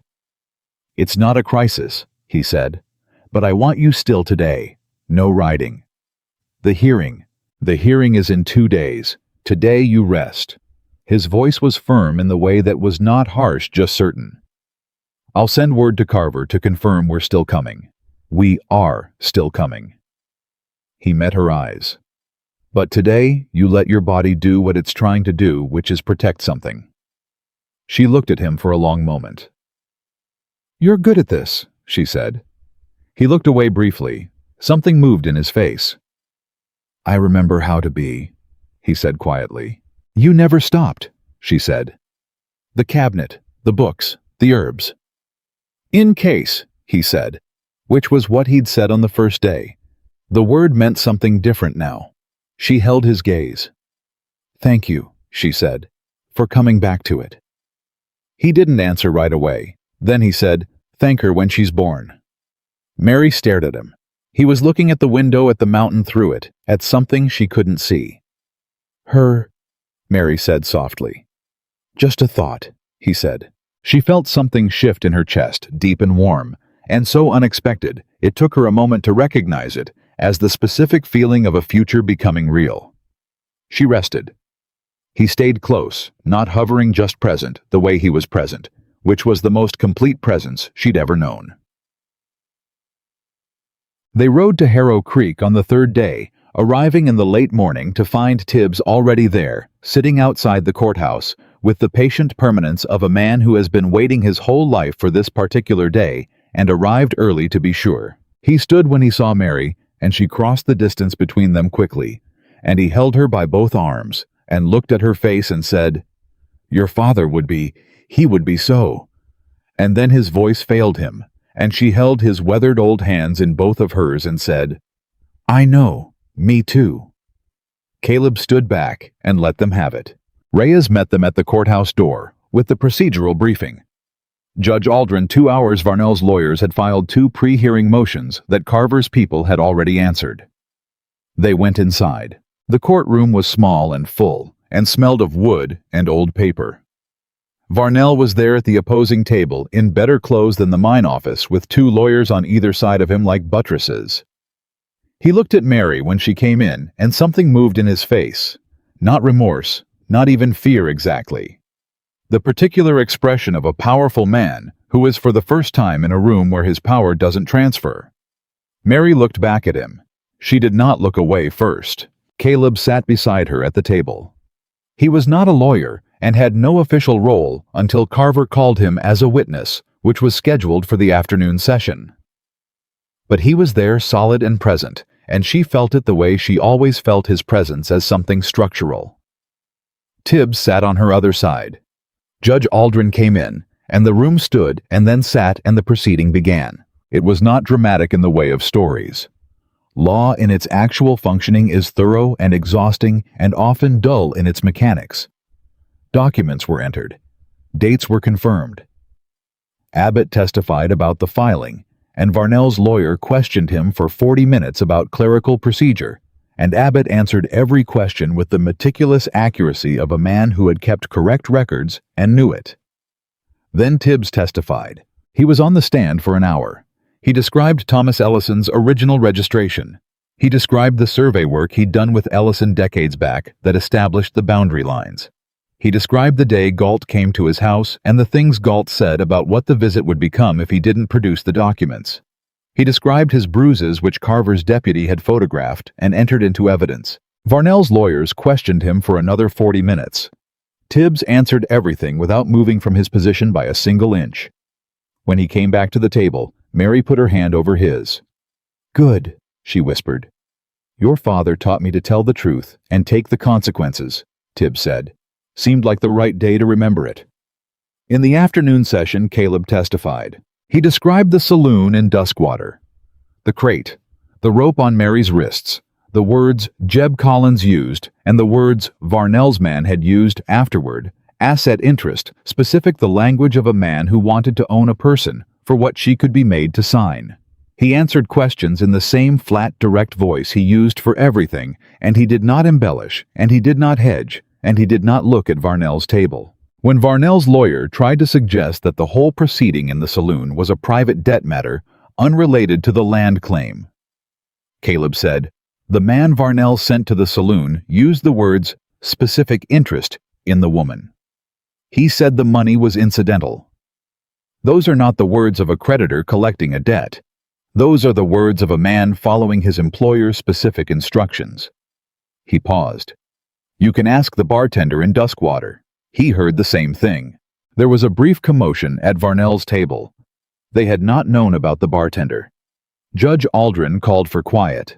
Carver was already making a note. When Caleb came back to the table, he sat down, and Mary leaned slightly toward him and said quietly, "The bartender." "He was there," Caleb said simply. "He counted the money." "You planned that?"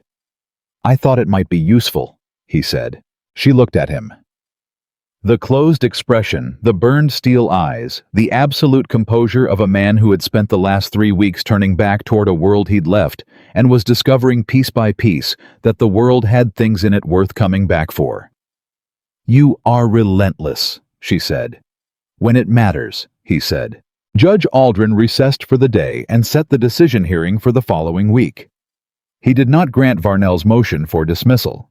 He did not allow the fraudulent transfer documents which Varnell's lawyers had attempted to enter under a fabricated date into evidence. He looked at those documents over the top of his spectacles and told the courtroom that he would be referring the matter to the territorial attorney's office for a separate investigation. Varnell's jaw tightened. His lawyers leaned together. Mary watched all of it from the plaintiff's table, with the stillness of a woman who has been waiting for exactly this moment, and refuses to waste it on anything but full attention. When the gavel came down for the recess, the room exhaled. Tibbs said, "We got him." Carver said, "We're close. Hold until next week." Mary said nothing. She looked at the bench where Judge Aldrin had been sitting at the empty chair at the place where law had been operating today, the way her father had always believed it was supposed to operate, slowly, carefully, without regard for who had the most money. She felt a hand at the small of her back, just the weight of it steady and certain. She didn't turn around. She didn't need to. "We should get you back to the mountain," Caleb said close behind her.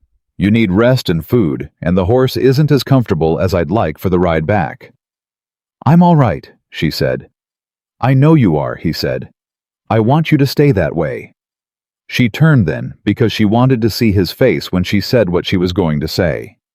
"Caleb," she said. He looked at her, "I want to stay," she said. "On the mountain.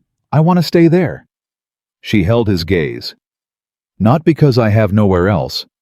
Because it's where I want to be." He was very still. "The hearing next week," she started. "We'll come back for it," he said. "And after, when it's settled, we'll figure out what after looks like when we get there," he said. "Together." The word landed the same way we had landed weeks ago at the table, solid and warm and requiring nothing more than what it was. "Together," she said. He touched the brim of his hat, the smallest gesture the Western language for something larger than words. "Let's go home," he said. They walked out of the courthouse into the afternoon. Tibbs walked behind them and watched the way they moved, the slight adjustment of space between two people who have learned each other's rhythms without noticing when it happened, and he smiled the smile of an old man who had known Thomas Ellison for 30 years and thought he recognized something. The horses were at the hitching post. Atlas stood patient, as always. Clara, the mare whose name had chosen itself, lifted her head when Mary put a hand on her neck. Caleb held the stirrup without being asked. She mounted, and they turned north toward the mountain, and behind them, Harrow Creek went about its business, and the courthouse held its records, and somewhere in a cell, a man named Silas Varnell sat with his lawyers, and the dawning understanding that 14 years ago, a man named Thomas Ellison had done one careful, stubborn, proper thing, and it had been enough. They rode in the long afternoon, and the mountain came up to meet them, green and enormous, and full of everything that waited on the other side of everything they'd been through. Mary rode and felt the particular exhaustion of a day that has cost exactly as much as it should, and underneath it something she was only beginning to let herself fully feel. Hope. Clean, uncomplicated, working its way, upward hope. The kind that doesn't ask for guarantees or promises of ease. Just the reasonable assurance that the people you're moving toward are worth moving toward. She looked at Caleb riding beside her. He was looking at the trail ahead with the ease of a man in country he knows, and has decided to keep knowing. He felt her looking and turned his head. For a moment, they just looked at each other riding side by side up the mountain, and everything that hadn't been said, and everything that had, and everything that was still coming, sat between them and around them, and it was somehow all right. "What are you thinking about?" he asked. "My father," she said, "and your daughter, and the fact that in some version of the world they never knew they'd be about the same age." Caleb was quiet. "I think they would have liked each other," Mary said. He looked at the trail again. His jaw worked. "Yeah," he said after a moment. His voice was rough at the edges, the way a voice gets when something reaches the part of a person they don't often let things reach. "I think they would have." They rode on. The mountain received them as it always did, without ceremony, without judgment, with the enormous, indifferent welcome of country that doesn't care what you've been through and doesn't need to, because it's big enough to hold all of it. And in its high north face, where the cabin sat solid against the rock, a lamp would need lighting, and wood would need bringing, and there was food to make, and a decision hearing in a week and months of legal process beyond that, and a child growing quietly toward a world that was today slightly less dangerous than it had been yesterday. All of it waited. All of it was worth getting to. The decision hearing came on a Thursday. Judge Aldrin took 40 minutes. 40 minutes to read through everything Carver had built, everything Abbott had filed, everything Tibbs had testified to, everything Caleb had said from the witness stand, about a saloon and a crate, and a man named Galt, who had the specific vocabulary of someone carrying out orders. Mary sat at the plaintiff's table and did not move for those 40 minutes. Caleb sat beside her. Tibbs sat on her other side. Reyes was behind them, and Carver was at the back of the room with his arms folded, and the expression of a man who has done his job and is waiting for the institution he serves to do its. Varnell sat across the room in his good clothes with his two lawyers, and the particular stillness of a man who has finally understood that the room he is in does not care how much he has. Judge Aldrin looked up from his papers. "In the matter of the Ellison land parcel," he said, "this court finds the original registration of 1869 valid, properly executed, and legally binding. The attempts to contest this registration through fraudulent transfer documentation are not only denied, but referred to the territorial attorney for criminal investigation." He paused, and the pause had weight. "The plaintiff, Mary Grace Ellison, is confirmed as legal heir and sole title holder of the parcel as registered.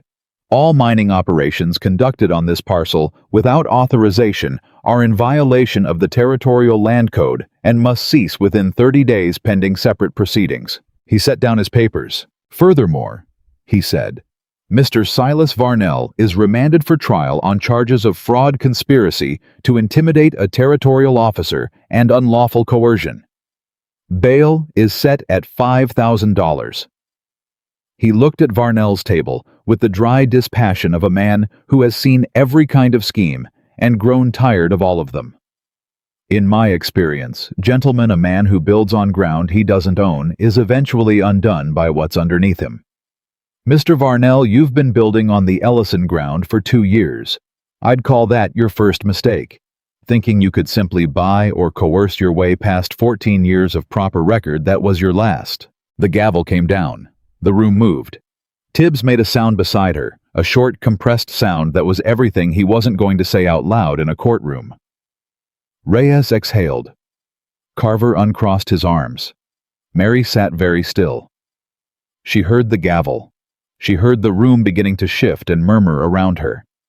She felt Caleb's hand come to rest on the table an inch from hers, the same way it had that first night at the cabin, close, but not presuming, offering without demanding. She turned her hand over and put it in his.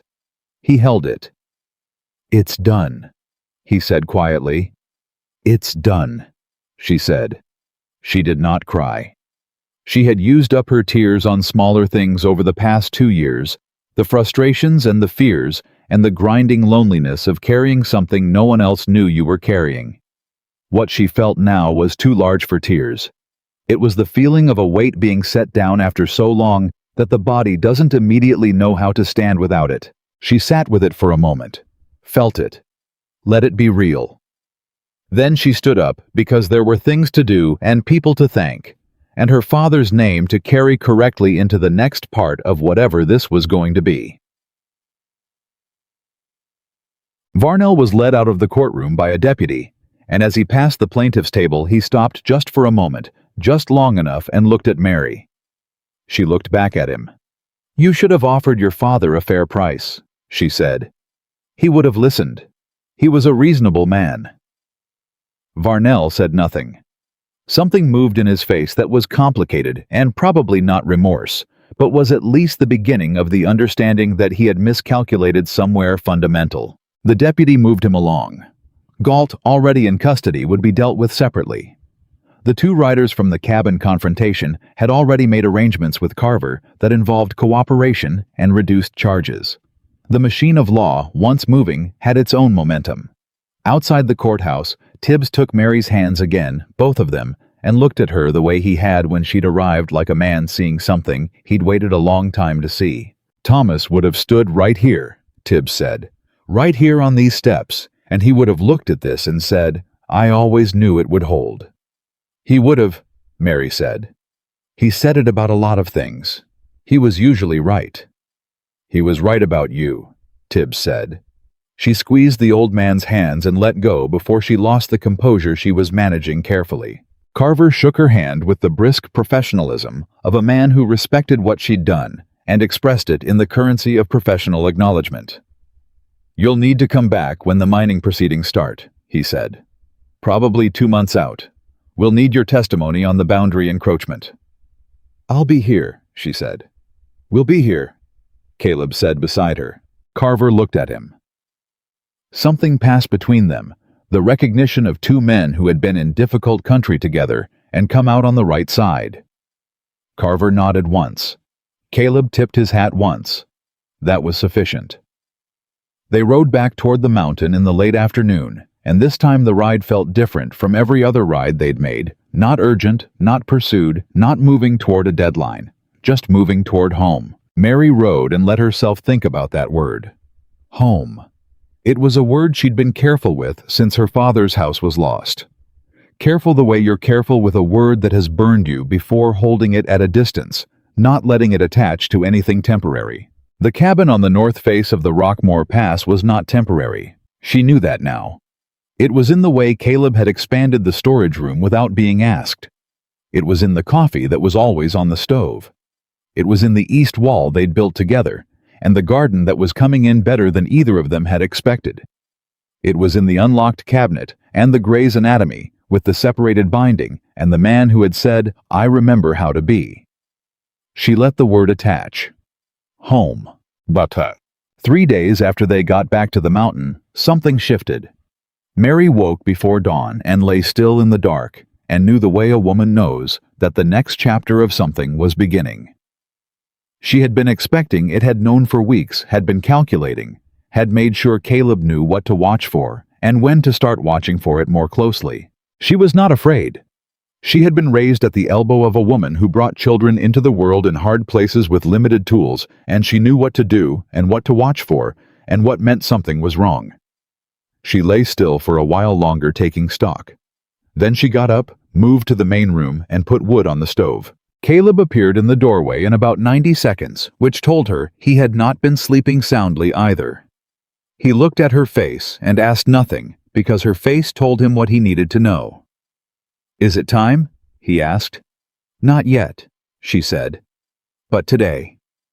He nodded the crisp, professional nod she'd seen from him in the courtroom, and occasionally at the cabin when he shifted into the focused efficiency of a man who has a task and intends to execute it correctly. "Then we prepare," he said. They prepared.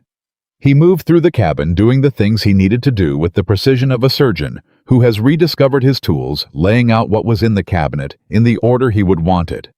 Heating water, checking the bed situation, thinking through contingencies. She watched him move and felt the odd double awareness of a woman managing her own physical experience while simultaneously watching someone she loves operate at the best version of themselves. She had not said that word yet. Not to him, not to herself, not clearly and directly. She said it now inside quietly, just to see how it settled. Loves. It settled like a stone finding the bottom of still water. Natural. Complete. "You're thinking loudly," Caleb said from across the room. "How can you tell?" "Your face does a specific thing," he said. "What thing?" "A good thing," he said, and didn't elaborate, and went back to what he was doing. She held the warmth of that and set it aside for later, because later there would be time, and right now there was work. The labor was long in the way that first labors are long, not dangerous, not wrong, just thorough, the body doing what it was built to do at the pace it intended to do it. Caleb was steady throughout in a way that was neither dramatic nor clinical, but somewhere between the focused calm of a man who has seen worse and is determined, this will not become worse, combined with the particular gentleness of someone who knows the person in front of him. He talked to her. Not constantly, he wasn't the kind to fill silence for its own sake, but at intervals, during the hard parts, when she needed something to hold on to, that wasn't the pain. "Tell me something," she said once during a stretch that required most of her concentration. "My wife burned the pie edges on purpose," he said. She almost laughed. "You told me that already." "She also taught Sunday school and swore like a teamster when she thought I wasn't listening," he said.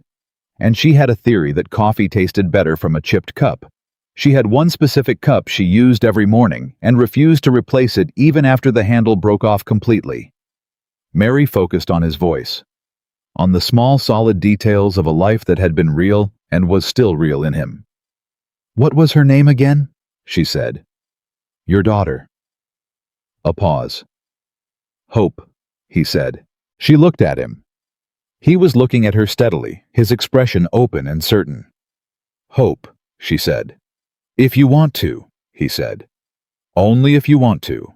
She felt her eyes do the thing they'd been doing very rarely, and very honestly, since she'd arrived on this mountain. She did not stop them this time. "Yes," she said. "I want to." He held her gaze. Something in his face was the most complete expression she had ever seen from him, grief and gratitude, and the particular courage of a man opening his hands around something he'd been holding closed for 3 years. "Then let's bring hope into the world," he said. She arrived in the early evening when the summer light was long, and the mountain was in the golden hour that made everything look like something remembered, rather than something happening. She was small and outraged and absolutely certain of her own importance from the first breath, which she announced at considerable volume. Caleb held her first because Mary's hands were shaking, and she asked him to, and he held her with the specific, careful competence of a man who has held small things before and understands the particular weight of them. He looked at her face, the new face furious and scrunched and completely herself, and Mary watched his face while he did.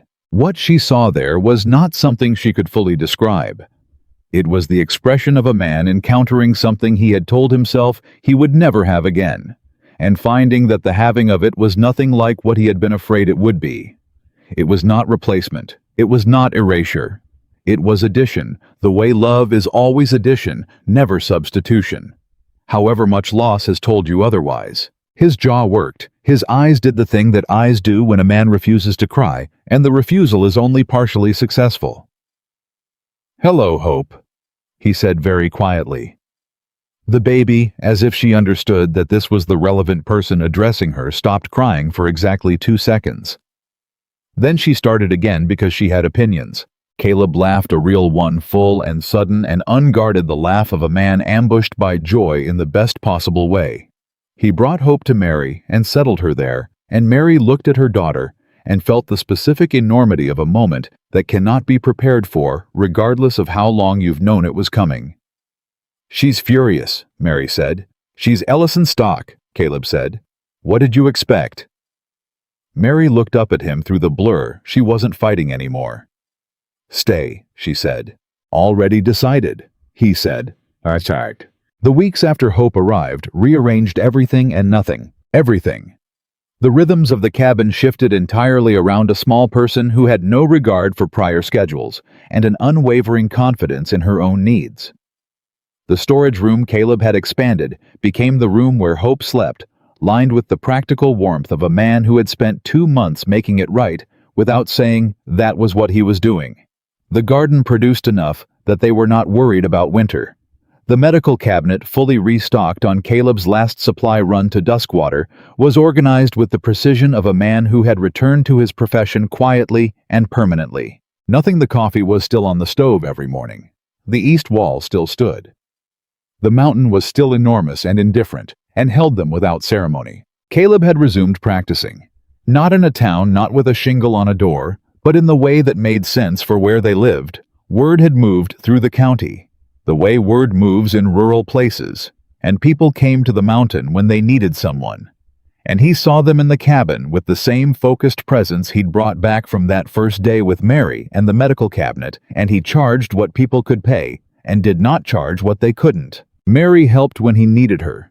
She had her mother's knowledge and her own, and Caleb's library, and between them they could handle most of what the county required.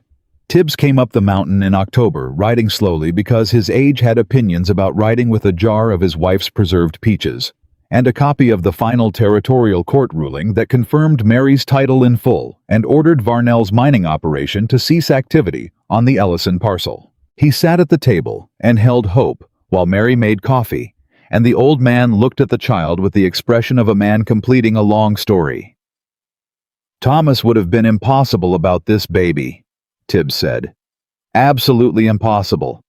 You wouldn't have been able to get a word in about anything for the first year." "I know," Mary said, smiling. "He'd have had opinions about the name." "He'd have loved it," Mary said, after a day of pretending he needed to think about it. Tibbs laughed, the full-bellied laugh of an old man who knew exactly who Thomas Ellison had been. Then he looked at Caleb, who was leaning against the counter with his coffee and the particular stillness of a man comfortable in his own space. "You did right by her," Tibbs said. Caleb looked at the old man for a moment. "She did right by herself," he said. "I just tried to keep up." Tibbs looked at them both the way they occupied the room together.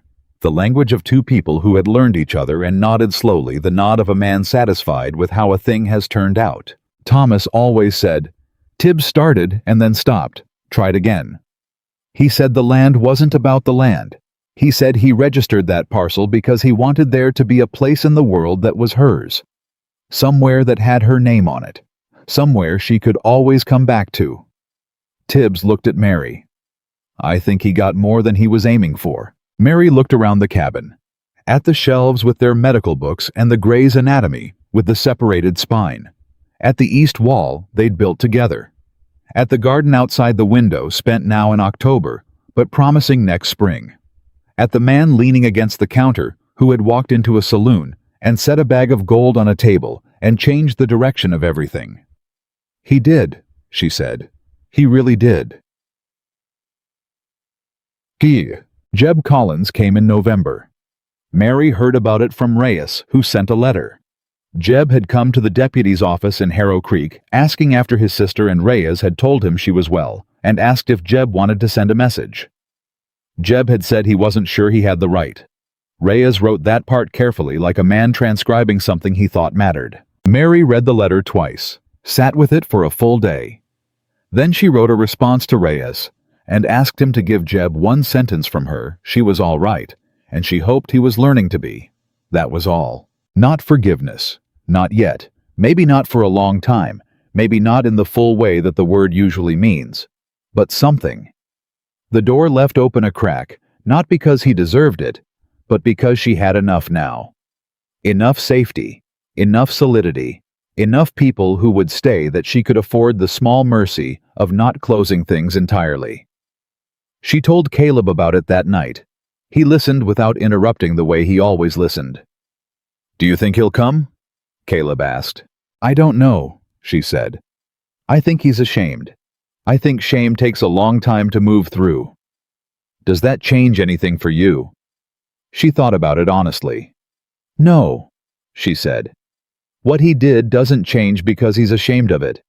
But people can be more than the worst thing they did." She paused. "My father believed that. I'm trying to." Caleb was quiet for a moment. Then he said, "Your father sounds like a man I would have argued with a great deal and then agreed with completely." Mary smiled. "That's exactly what it was like," she said. "Every single time." He reached across the table that had held everything between them, all the planning and the grief and the careful negotiations of two people finding their way toward each other, and covered her hand with his. She turned her hand over. "Caleb," she said. "Yeah. I love you." She said it the way she said most things, straight, clear, without decoration, because she had learned that the direct version of a true thing was always stronger than the careful version. He was still for a moment. Then he turned her hand over in his, looked at it, looked at her. "I know," he said. And then, because Caleb Rowan said exactly what he meant, and nothing more and nothing less. "I love you too. Have for a while. Didn't know how to say it without it sounding like less than it is." "It doesn't," she said. "It sounds like exactly what it is." He looked at her with that open expression, the one that cost him, and that he gave her anyway every time without reservation now. "Yeah," he said softly. "I reckon it does." The winter came hard and early that year, the way Colorado winters sometimes do, arriving before anyone is entirely ready and refusing to apologize for it. The cabin held. Caleb had built it to hold and expanded it to hold more, and stocked it with the meticulous forward thinking of a man who had decided he had things to protect and intended to protect them properly. Hope was 4 months old when the first real snow came, and she had opinions about the cold that she expressed at volume, and was soothed by being carried, which Caleb did with a matter-of-fact ease that Mary watched sometimes from across the room with a feeling she had no words for, except that it was large and warm and rooted. She watched him carry Hope to the window to show her the snow, the way he held her, the way he talked to her in the low, direct voice he used for things he meant seriously, the way he looked at the child's face when she looked at the white world outside and went silent with the particular silence of a small person encountering something completely new. "She's looking at it," Caleb said, not turning from the window. "I can see," Mary said. "She's thinking about it." "She's 4 months old. She's thinking," he said with complete confidence. "She's going to have opinions about everything. I can already tell." Mary crossed the room and stood beside him at the window. Hope looked at the snow. Then she looked at Mary. Then she looked at Caleb. Then she looked at the snow again, apparently having concluded that all of this was connected in some important way. Her grandfather would have had the same look, Mary said. "Probably," Caleb said. "And her—" She stopped. He looked at her. She looked at him. Neither of them said the rest of it. They didn't need to. The cabin said it, the child between them said it, the mountain said it in its enormous indifferent way, that was somehow also not indifferent at all. Just patient, the way large things are. Patient, waiting for the small things inside them to figure out what they already are. "Stay," Mary said, which was what she'd said the night everything changed in the courtroom of her own body. The word she'd used when she didn't yet have the fuller word. "Already decided," he said, which was what he'd said then. But now he turned from the window and looked at her directly, Hope still in his arms between them, and said the thing beyond it, the rest of what he meant. The part he'd been building toward since a saloon in Duskwater, and a bag of gold, and a woman who stood on a crate with her chin up and her eyes clear. "Mary," he said, "I'd like to make this right. Properly, if you'll let me." She understood what he was asking.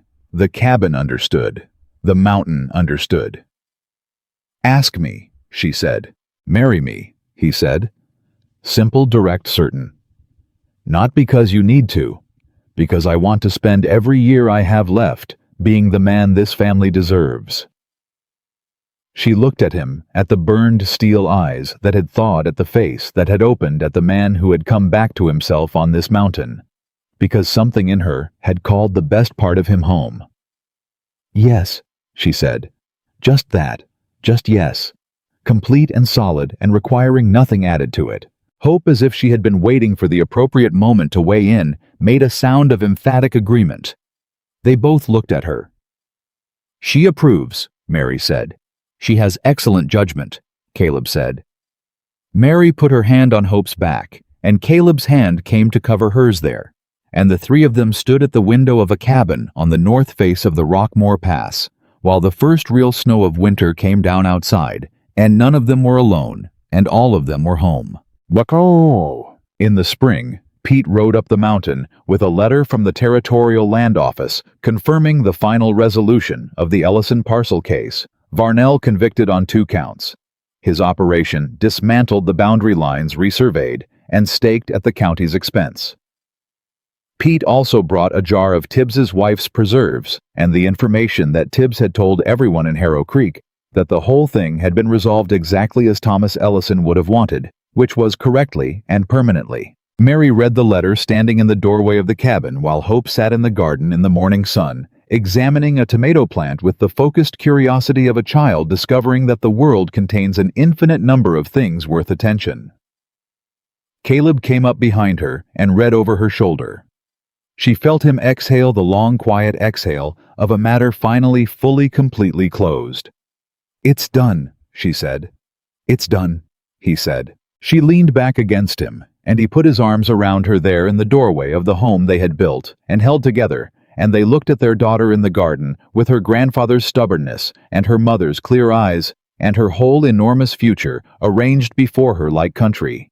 You've been afraid to cross and have finally been given permission to walk into. Hope pulled a leaf off the tomato plant and held it up to the light, turning it in her small fingers, examining it with the absolute seriousness of someone who has just discovered that the world is worth looking at carefully. She was. It was. They were. And on that mountain, in that cabin, in that garden in the long spring morning, that smelled of soil and pine, and the particular clean air of high country, that was enough. That was in every way that counted everything. The mountain held them all, and this time they held it back,